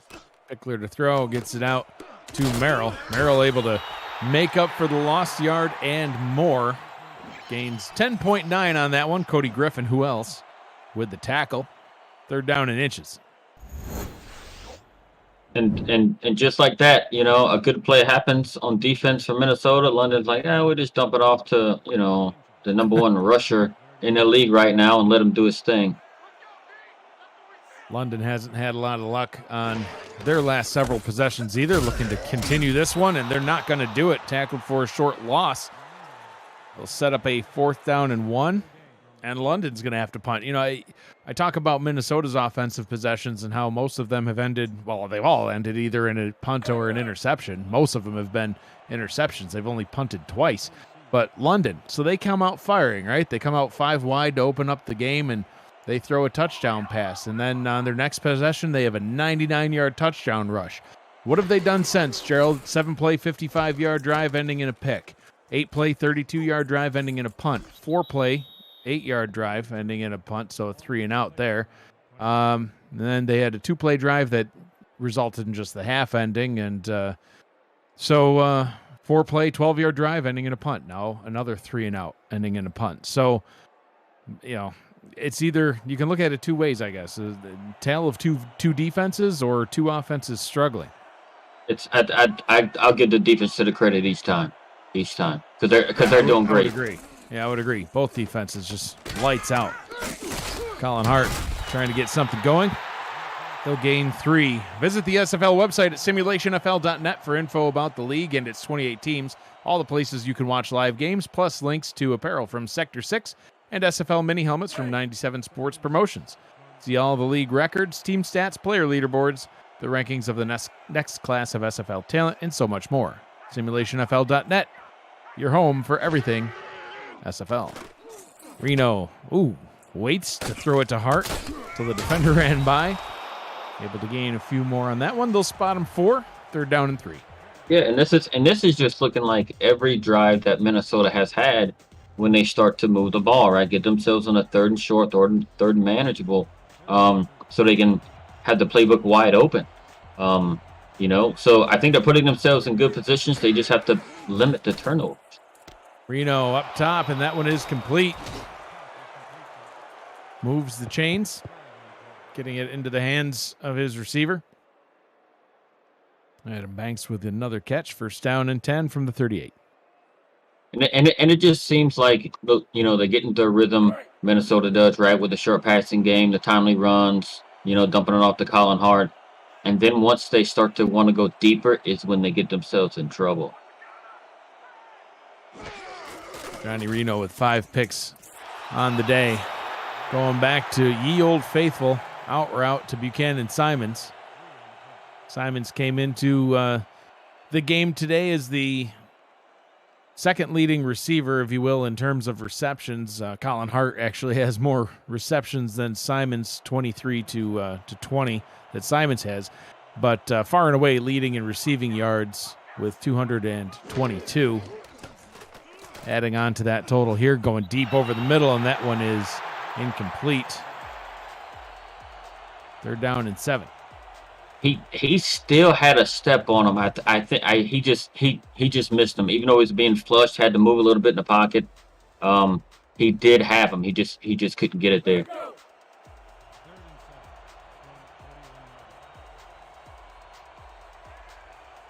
They're down and 7. Minnesota currently 5 of 9 on third downs. Reno under pressure. Not going to convert this one. Sacked back at the 37-yard line. That'll bring an end to another Minnesota drive. And that was, look, and I was watching, they were in that bump coverage, which is what Minnesota struggles in to get plays off, get passes off, get good passes off. And Reno just had nowhere to go with the ball. And before he knew it, the defensive linemen were on top of him. Fair catch called for back at the 30-yard line. The SFL has partnered with Laser to deliver digital SFL player trading cards to its players and viewers during live events on SFL Twitch.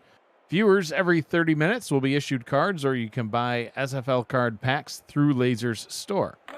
The new Season 19 pack will be available soon. Visit laser.gg, that's LAYZR.gg, and click the Join Alpha button to connect to your Twitch account and begin collecting. Johnny Pickler back out on the field on offense. Throwing a quick slant route on first down. Good for a nice gain of 14, connecting with Fox Highwind. And that was one of the better passes by Johnny Pickler in quite a few possessions here.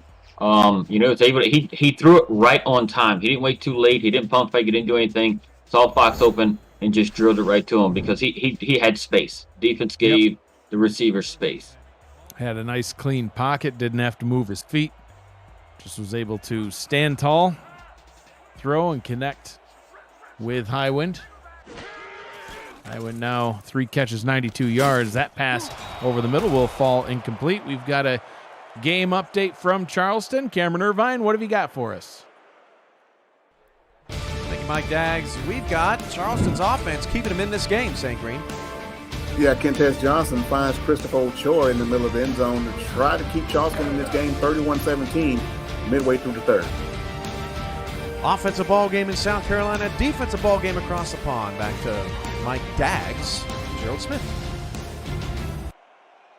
Cameron Irvine getting my name right this time. Love it. Pickler hands it off to Robert Merrill. Merrill, nice gain down the right sideline, getting into Minnesota territory, busting it all the way down to the Legend 35. The blocking on this run, and you'll see it here, was perfect. Had a hat on a hat, and he just sprung them.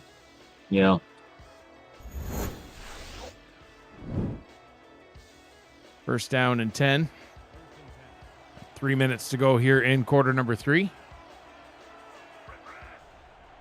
3 backs in the backfield. And Pickler will throw. Gets it out to Merrill. Merrill sidesteps a couple of defenders and gets his way up to the 29-yard line, 28-yard line. Second down and 3. Yeah, they're doing good things on this drive with their play selection right now. Smart decisions in the passing game and very good play calling, in my opinion, so far. Pickler to throw again, once again connecting with Merrill. Merrill spins his way to the 24 for the first down. Much better drive now for London than their past few. Currently on a 5-play, 46-yard drive. It looks like Merrill might be getting a little tired. I figured, hey, he get that ball out in space like that, and he would have a step and he'd be gone. But it seems like he lost a little bit of step so far. 3 receivers down to the bottom, but they'll throw it to Merrill. And the defense has seen quite enough of those passes to Robert Merrill going for good yards. B.J. Lovelace just clotheslined him.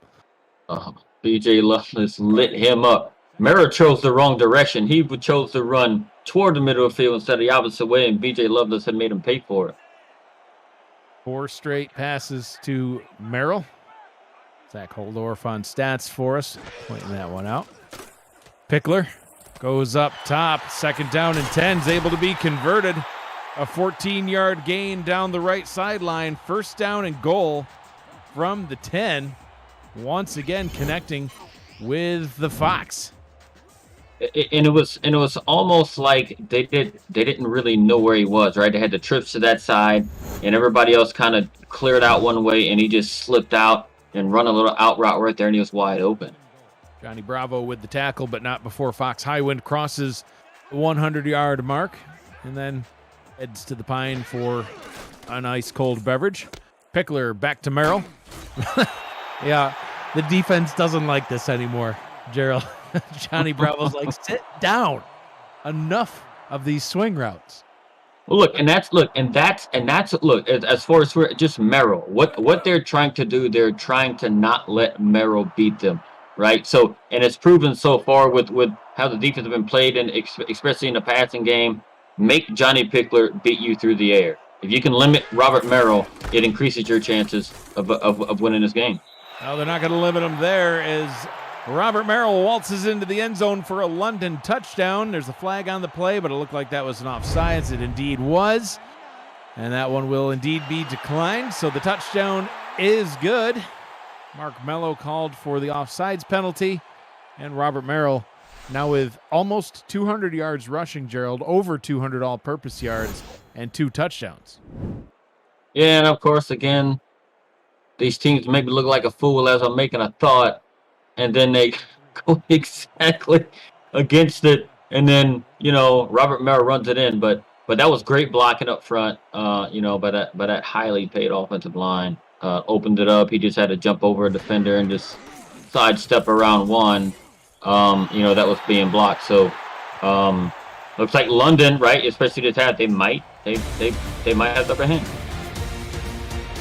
21-7 here in London. Knights out in front. You're watching the Simulation Football League presented by APM Music on Next Level Sports. We'll be back after this.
Welcome back to London, England, the site of tonight's game, or should I say this morning's game, as it's now already a lovely Sunday morning here in England.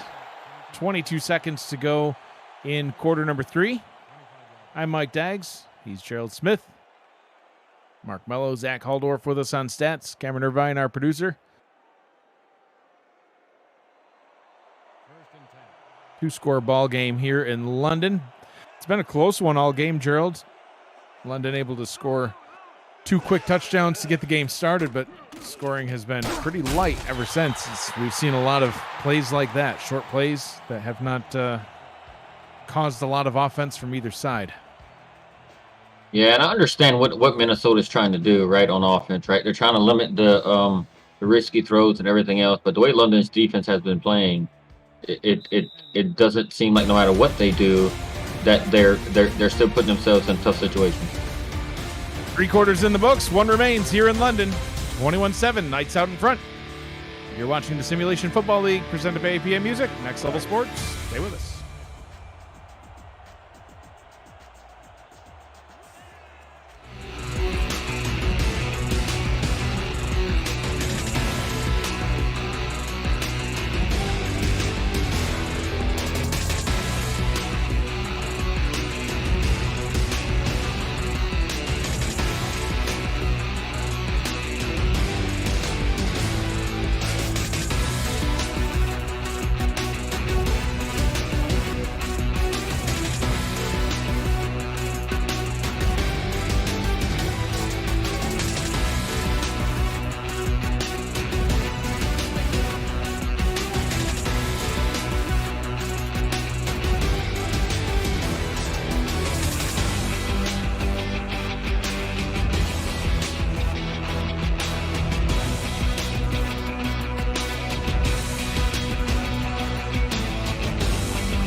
And welcome back. Minnesota, 2nd down and 11. As we flip sides of the field, Colin Hart making up for that lost yard.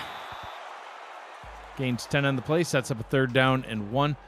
They've been efficient on 3rd down, Gerald, but this is one that they're going to need. I mean, they've converted half of their 3rd downs. Yeah. This one right here, 3rd and 1.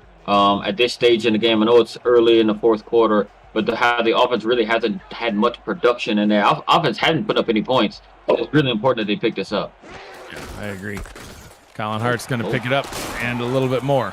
Gets his way up to the 41-yard line and moves the chains. APM Music is unrivaled music to bring your stories to life, inspiring every production with the world's most robust and constantly refreshed music collections, state-of-the-art technology, and world-class customer service. APM Music is the official soundtrack of the Simulation Football League. To explore their library and to find the perfect track for your projects, visit apmmusic.com. Those offensive linemen on the last play, they must have heard the snowball truck coming, and they wanted to clear space for it, because that hole was huge. You and that snowball truck, you have an obsession with snowballs. Johnny Reno throws it to nobody. 2nd down and 10. He's struggled, Gerald. There's no way to sugarcoat it. He's struggled. 43 passing attempts. He's completed 29 of them, 217 yards. Technically, he's completed 34 of them, but 5 have gone to London defenders. And look, and it's credit to London's defense right there, forcing him to make those bad throws in those situations with that bump coverage. Offset I formation on 2nd down. He'll go out route up to the top. He gets half of what's needed. Buchanan Simons with another catch. Makes it a 3rd and manageable. This is going to be interesting to see what kind of a formation and play set they kind of come out in on this one right here. Because they've been in similar situations in past drives and they've been able to convert. But we're going to see what London's defense kind of come out to. So London defense here looks like they're giving them space. So if they can get a nice short route, out route, or something like that, they should be able to pick it up. 3 receivers set on 3rd down. Reno to throw. Gets the catch and gets the first down. That was a well-drawn-up play, Gerald. Exactly what they needed to do there. Yep. And with the defense playing back, right, and I understand what London is doing at some point in time, right? They don't want to get beat over the top. And they're picking and choosing when they're calling certain coverages out there, which is good for them. It's worked, But Minnesota's got to keep doing something similar to that. You need to get 5 to 8 yards per play. Reno, short pass over the middle and doing exactly what Gerald asked for, between 5 and 8 yards per play, gets 6. Yeah, I know some things sometimes. Every once in a while. Well, you know what they say, Gerald, even a broken clock is right twice a day. That's true. This is one of those times. That's right. I compared you to a broken clock. Reno in the gun on 2nd and 4. Going down the right sideline in the coverage, but it's complete. He's gotten picked off a few times on that exact play, but that time he connects to Adam Banks, getting it down inside the red zone. That former Louisiana Revolution wide receiver, Adam Banks, he went up and got that one. He's like, we need to make plays, and I'm going to make it. So he jumped up, got it, and now they're in really good position to get this back to a 1-score game. Yeah, finally get some offensive points on the board. 6'4", Adam Banks jumping up over the 6'3" Tanner Hendricks and getting that catch. Reno passes that one over the middle, going right back to Banks. Gets 9.9, 2nd and inches. Oh, yeah, man. We used to call him Mr. Third Down in Louisiana last season when he was with us. He always seemed to come up with big clutch catches for us. And it seems like right now with time dwindling down in the 4th quarter and then down 2 scores, seems like he's getting open. This is where Minnesota needs to be careful. They've been down this close and even closer more than once so far in this game, and it's ended in picks both times. So you know what they'll do? They'll go to Colin Hart. 1st down and goal from the 4, but actually I should have saved that line, Gerald, for here, because twice they've been down to the 5-yard line and thrown a pick in the end zone or at the 1. So and 10-play drive now. And this is where you need to feed Hart, whether it's giving him the ball and letting him run up the middle, throwing him out to him in the pass. Yep, and there you go. Hand it off to Colin Hart and finally get some offensive points. Touchdown for the legend.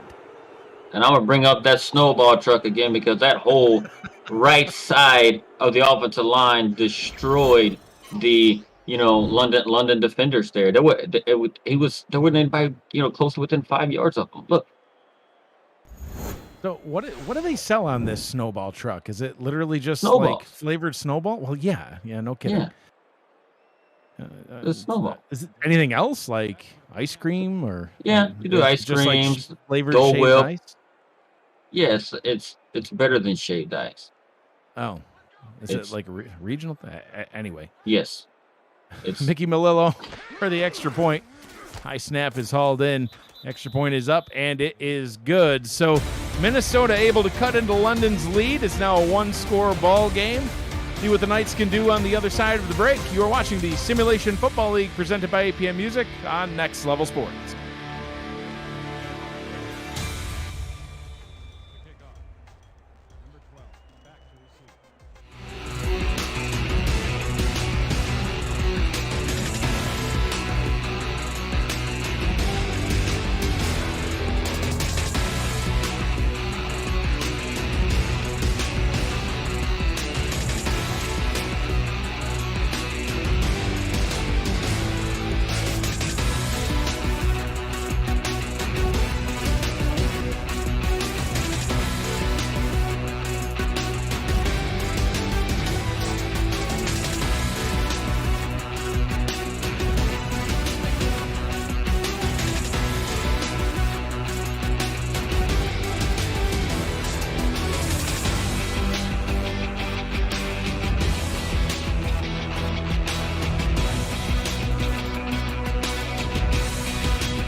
Welcome back to London, Minnesota, coming off a scoring drive. Kicking it back off to London. And a nice return up the left-hand side. 11-play, 76-yard drive, ending with a 4-yard Colin Hart touchdown rush, and the first offensive points of the game for the Legends, Gerald. Yeah, and they were, and look, and that was a very, very good drive. They pick and chose their plays widely, and when they got down into the red zone, they just gave it to Colin Hart, which they haven't done in their previous visits down there. Yeah, the turnover's the big difference in this one. Minnesota with 5, and London with only a few. Merrill has had quite a day, 180 yards now. They've held him pretty good since his first run. So I can't have nothing negative to say about the Minnesota defense and containing them. Oh, they're doing a great job. It's just like you said, it's been a couple of big plays, like right there. That's what we've seen a lot throughout this game. There's been a couple of big plays, but most of the time the defense has been able to do their job. Juan, Mississippi, getting that tackle, 3rd down and 8. And you can't run. Just for some advice you don't want to run to the right side of your offensive line. That's not where your strength is at. Your strength is on the left side. Pickler in the gun, 4 receiver set, and the tight end. All slants, tipped, and incomplete. A great play by B.J. Lovelace, the inside linebacker, swatting that one down and bringing a quick end to the London drive. They've gone 3 and out again. This is extremely good for Minnesota to be able to force that, because they've actually done that quite a few times so far in this half. Being able to stop London. Right. It's their 3rd 3 and out of the ball game for this Minnesota defense. And then, practically 4. There's one drive that they had, 1 first down and then ended up punting 3 snaps later. But otherwise, defense is doing a good job. The yardage totals, it's funny. It's misleading, because of the big plays. If you take out the 2 big plays and you take out the pick 6 that Minnesota had, offensively otherwise it's just 7 points apiece. You can't just take them away, though. They certainly still count, and that's why London's out in front. But Minnesota has a chance here to get back in it, but that's not going to help. Cam Frosby getting his 2nd sack of the ball game. Loss of 6 on the play. London knew that play was coming, and they had it covered right off.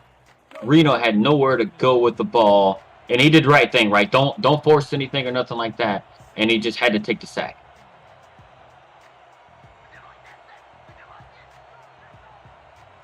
The receiver set on 2nd and 16, play action. Oh, back-to-back sacks for the London defense. 3rd down and 21. This drive's going nowhere. Frosby again. He was in there so fast. I don't even think any receiver had a chance to take a break on their route before he was all over him. Cam Frosby with the hat trick.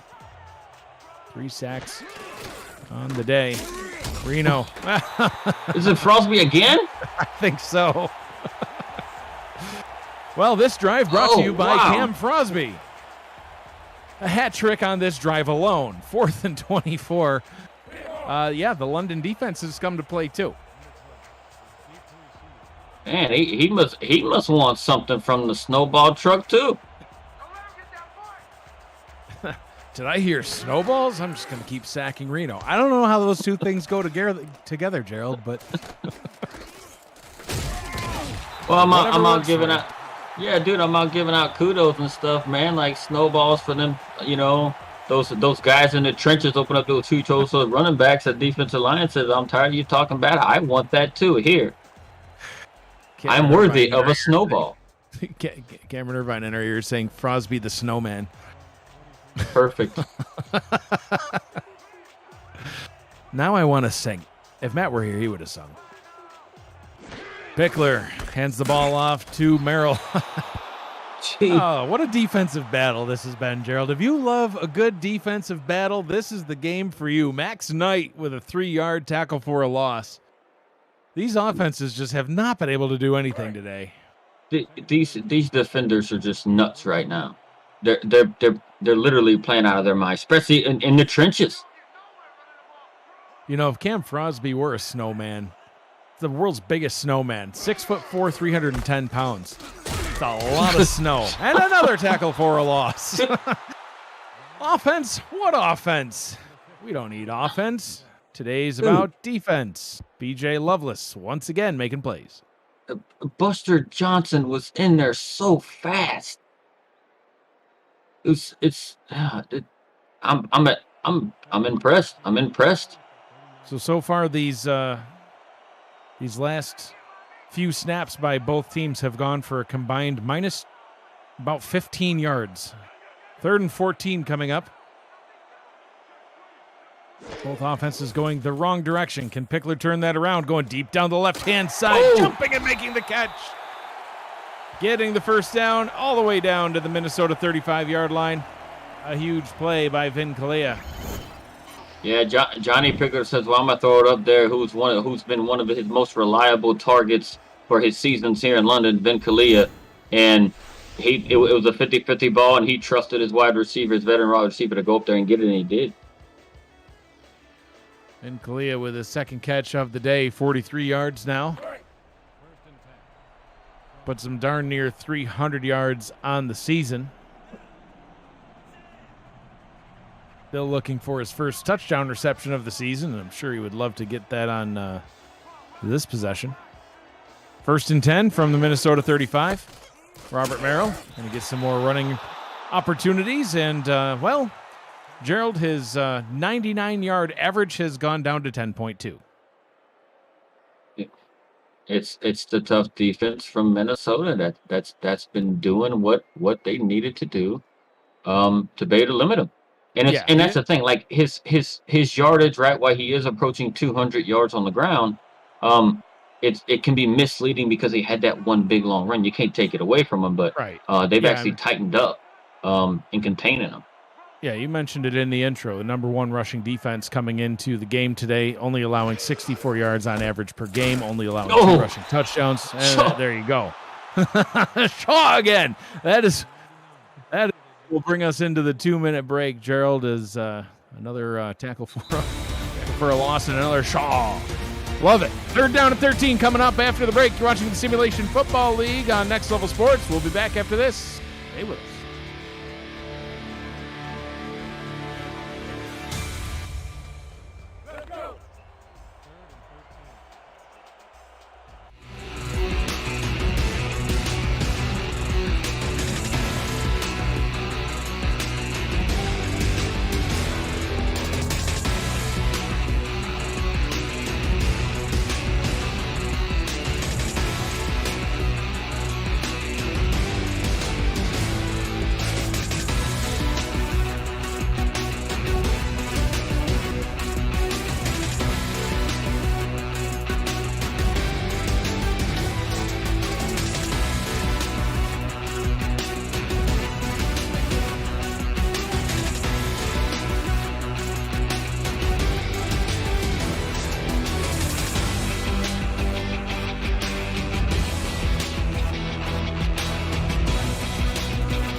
2 minutes to go here in London.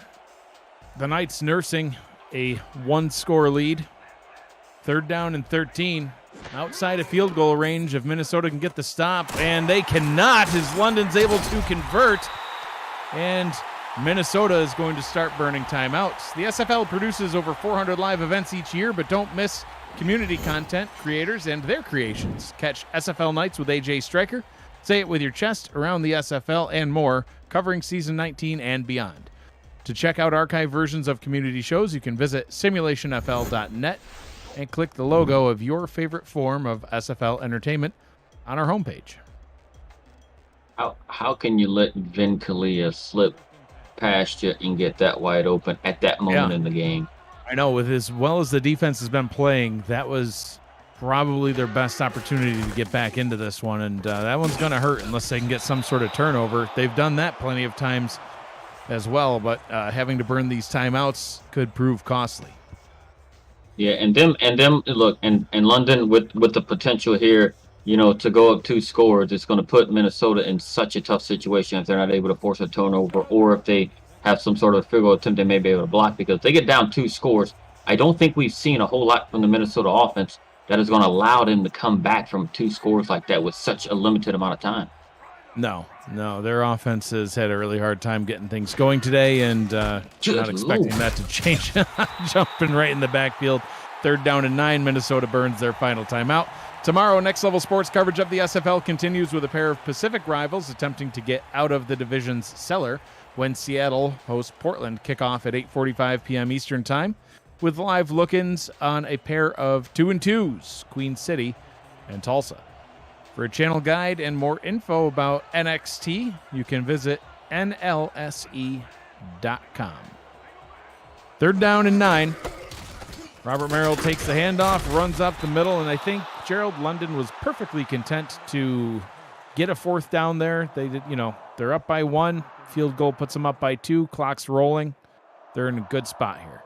Yeah. You don't put yourself in a situation to where you might be able to turn the ball over, right? Robert Merrill, he's a sure-handed type of guy, right? He doesn't fumble a whole lot. So give it to him. Get what you can get out of it. Tell him to get down to the ground, and not take any huge hits, and so we can, so they can try this field goal attempt. JT Delaney ready to kick the field goal. This one from about 28 yards. It's up, and it is good.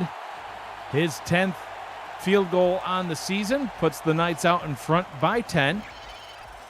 Now with a 2-score lead. Coming up on the 8 p.m. Music post-game update, Cameron Irvine and Mike St. Green wrap up this clash between the Legend and the Knights, plus first reactions to the Baltimore-Charleston final, and preview tomorrow's Next Level Sports matchup between Seattle and Portland. It's all coming up on the post-game update. So Minnesota not completely out of it, but pretty darn close. Gerald, minute 3 to go. They need a touchdown and a field goal to tie, and they have no timeouts left in which to do so. And, so far they've only had 1 offensive possession all game long that has netted points, an 11-play, 76-yard drive. Otherwise, they've punted a lot, and Reno has thrown 5 picks. So not sure what to expect, but we'll see how this plays out. Good set to do it in. 3 receivers, tight end, and a running back. Reno, quick pass over the middle to Jason France. I don't think they can go with the short plays over the middle, though. No, they got to go a little bit deeper. He held on that ball a little bit longer. Let him get a little bit deeper. It should be fine. Ooh, 10 seconds clicked off. Oh, that's even. Well, you know what? That's the best possible outcome of that play. Reno under pressure again. Frosby the snowman wreaking havoc in the backfield. And Colin Hart's like, I dropped that one on purpose, dude. Right. Like, it looked like Reno, like right after the pass, if you've seen it, looked like Reno put his hands up. Why you drop the darn ball? And then Colin Hart gets up and says, think? We have no timeouts, bro. Like, right, he's like, I'm trying to save the day right now. All right, 3rd down and 4. 4-down territory. Reno going to fire over the middle, and that one's incomplete. Stops the clock with 39 seconds. And the game comes down to this. If they can convert, they have a snowball's chance in somewhere to keep this game alive. Not looking good for the Legend. No, they're gonna have to. They just need 4 yards here, right, to just extend them to be able to, have more plays here. But they're gonna have to start pushing the ball down the field if they convert. And they will convert, so they'll go into the hurry up. Cross midfield, 30 seconds to go. Gerald, I think we're going to see an out route right here. No, they're just going to spike it. Spiking it with 26 seconds. If they can get in field goal range, do you think they just quick kick the field goal now and then try for the onside to Hail Mary it? I think that's their only option. Right, because you need those points anyway, right? If you're looking to tie, you need points, right? What you're trying to do is score the minimum amount of points you need to be able to force overtime. And to do that, you're going to have to kick a field goal. So they need about another 15-ish yards for them to be able to get it in there. Reno out route down to the bottom. He really needs to get out of bounds, and he doesn't. He was so close to getting out of bounds. Adam Banks making the catch, getting back to the line.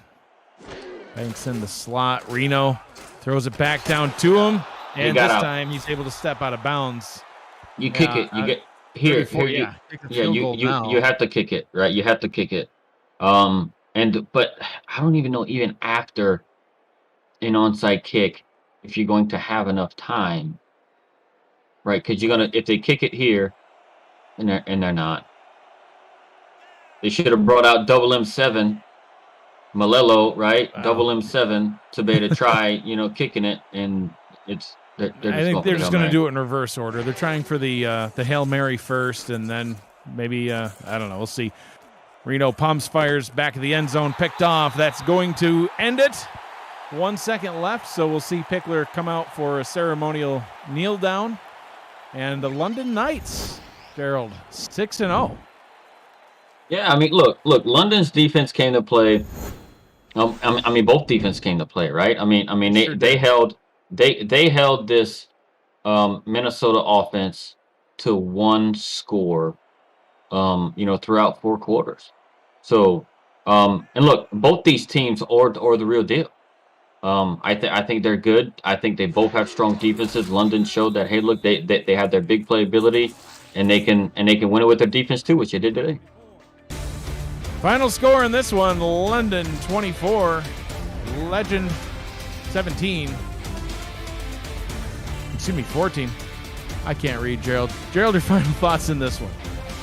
Well, just like I just said a while ago, right? It's the London defense that kind of went into this game here. I know Robert Marin, they had a couple of good passes. Johnny Pickler early with a pass to Fox Highwind. And essentially that they didn't need much more than that after that. So because their defense kind of came in and kind of controlled the game for the rest of the way, and it just become a defensive battle for the remaining 3 quarters. So my players of the game, or if I'm giving out a game ball here, is to the London defense. Because they came to play and they proved to everybody, that they took on 2 tough opponents the last 2 weeks. This is one of their tougher matchups that they've had so far this season with Minnesota. And they showed that, hey, you might think we have a weak schedule, but hey, we can come in and we can compete with anybody, and they can win putting up a ton of points, and they can win putting up minimal amount of points. So I think they are looking more and more like a really complete team. Minnesota Legend fall to 3-2 on the season. The London Knights improved to 6-0. Next up for Minnesota. On Friday, August 19th, they will be home for the second time in their short-lived existence so far. They will host Tulsa. For London, they head into the bye week, and then they will return the week after and be in Vancouver. Robert Merrill, today's player of the game, with his 200-yard all-purpose performance. This has been a presentation of the Simulation Football League, presented by APM Music on Next Level Sports. London with the win in this one. For Gerald Smith, Mark Mello, Zach Haldorf, Cameron Irvine, and Matt Wilson, who will always be with me in spirit, I'm Mike Dyksink. Thank you for joining us. Be kind to one another. Always choose happy. Stay tuned right here on Next Level Sports. The SFL post-game report with Cameron Irvine and Mike St. Green is coming up after the break.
Oh, no, they didn't. Welcome back to No, they didn't, Mike. Welcome back to SFL Studios. We're keeping an eye on Baltimore and Charleston for the for those that like to put some wagers on some games. Baltimore was about to choke a cover. They just got an interception in the end zone, and the cover survives. The Vultures are going to win that one 44-24 and improve to 6-0. They're not the only team improving to 6-0 this evening. That would be the London Knights, 24-14 over Minnesota. A very hard-fought, competitive defensive game. If you don't think video games know how to play defense, you should have watched Minnesota and London, because it was a very defensive ball game. But, Mike, if it's not Jack Russell, if it's not Anthony Wyo, if it's not Tanner Hendricks, it's someone else on this defense. And today in the fourth quarter, it was Cam Frosby, who leads the league in sacks. He unleashed his reign of terror on Johnny Reno and put Minnesota to bed. And Cam, I had notes on Cam Frosby coming into this game. I just happened not to mention him, in the course of the pregame, but he's been fantastic all season long. Came into this season leading the league in sacks with 9, I believe it was. With 7. He has 11 at this point. Second in the league in tackle for loss. He's been fantastic all season long, and he's a huge reason why London's only given up roughly about 16 points a game. For Minnesota, they're 3-2, close losses to Sioux Falls, who also lost to London. And then to London, obviously, they have played 4 of their first 5 games on the road. They'll have a bunch of home games coming up here. I don't think, Mike, it's at any point here over the next week time to panic for Minnesota. They're in a pretty good spot. They still kind of control their own destiny somewhat in the Central Division, although Sioux Falls now has something to say about that, and their only meeting was earlier this year, so they won't get another crack at them. So division tightening up a little bit, but Minnesota's still got to feel pretty good. This could have easily been a blowout of epic proportions, but Minnesota held it together. And Cam, I remember when we signed off last week, and we would, kind of previewing this game. I said this would be a litmus test for Minnesota, and even though they didn't win the game, I think they somewhat passed the test. They had a great showing on the road. The defense played great, as you mentioned. Other than a couple of big plays to start this game off, they did a fantastic job defensively, keeping this London, high-powered offense intact. Robert Merrill did end up close to 200 yards, but it was just, especially going down towards the stretch of the game, they did a fantastic job of bottling him up, not letting him, really get out and do more damage than he had already done.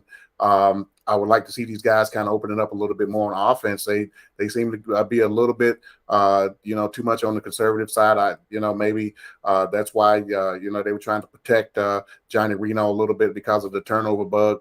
But, but other than that, man, I think they really passed the test today as far as being a legitimate contender in this league. And they've have a whole bunch of home games to look forward to coming in the second half of the season. Tomorrow, Cyrus Jive and the Portland Fleet take on the Seattle Nemesis. These two teams are winless in the SFL, but you know what that means, Mike. Anytime you get 2 teams at the bottom of the standings or of any kind of even ilk, you're probably going to get a pretty good game, and I expect a pretty good ball game out of Portland and Seattle. Talk about being desperate for a win. You got a 50% shot to get your first, and neither of these teams, particularly Portland, I would imagine, Mike, did not want to be the team on the losing end because Portland they can't lose this one to Seattle, right? I mean, they just can't. That would be rock bottom at that point.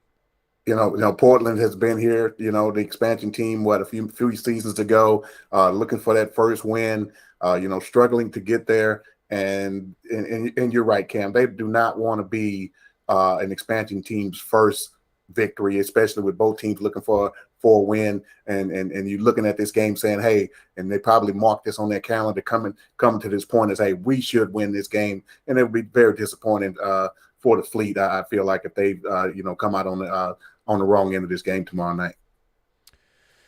Seattle obviously would love to get the victory in front of their hometown fans, so that's going to be an interesting one as well. The rest of the games here tonight don't go anywhere. We've still got football to be played this evening, including a big game in Mexico City between the Aztecs and the Storm. pair of Florida's 2-2, Mexico City is 3-1, but Matt Wilson chasing 50,000 yards. If he hits that, he'll be the first player in SFL history to do that. Of course, passed away last month. San Diego takes on Denver as well. That kick just 15 minutes following that, and both those teams are looking for victory as well. So should be an interesting evening, but all eyes on Matt Wilson tonight, Mike. Yeah, no doubt about it. All eyes on Matt Wilson, looking to set a mark that has not been reached in the league up until this point, and it will just be fantastic, for him to get that, be the first to get to 50,000 in this league, all things considered. So my eyes will definitely be on that game for sure, and I'm really looking forward to that San Diego Denver game. San Diego, came in, not a full roster, didn't fill everything out through the draft, and have signed some players here during the course of the season, and they've looked pretty good the past couple of weeks. I'm looking forward to seeing that matchup with Denver to see if San Diego can keep things rolling over there. Final thoughts, Mike, on this evening's contest. How do you beat Baltimore? What do you do? I mean, I don't even, usually we sit here as pundits and we talk about, strengths and weaknesses of teams. And I just don't get it.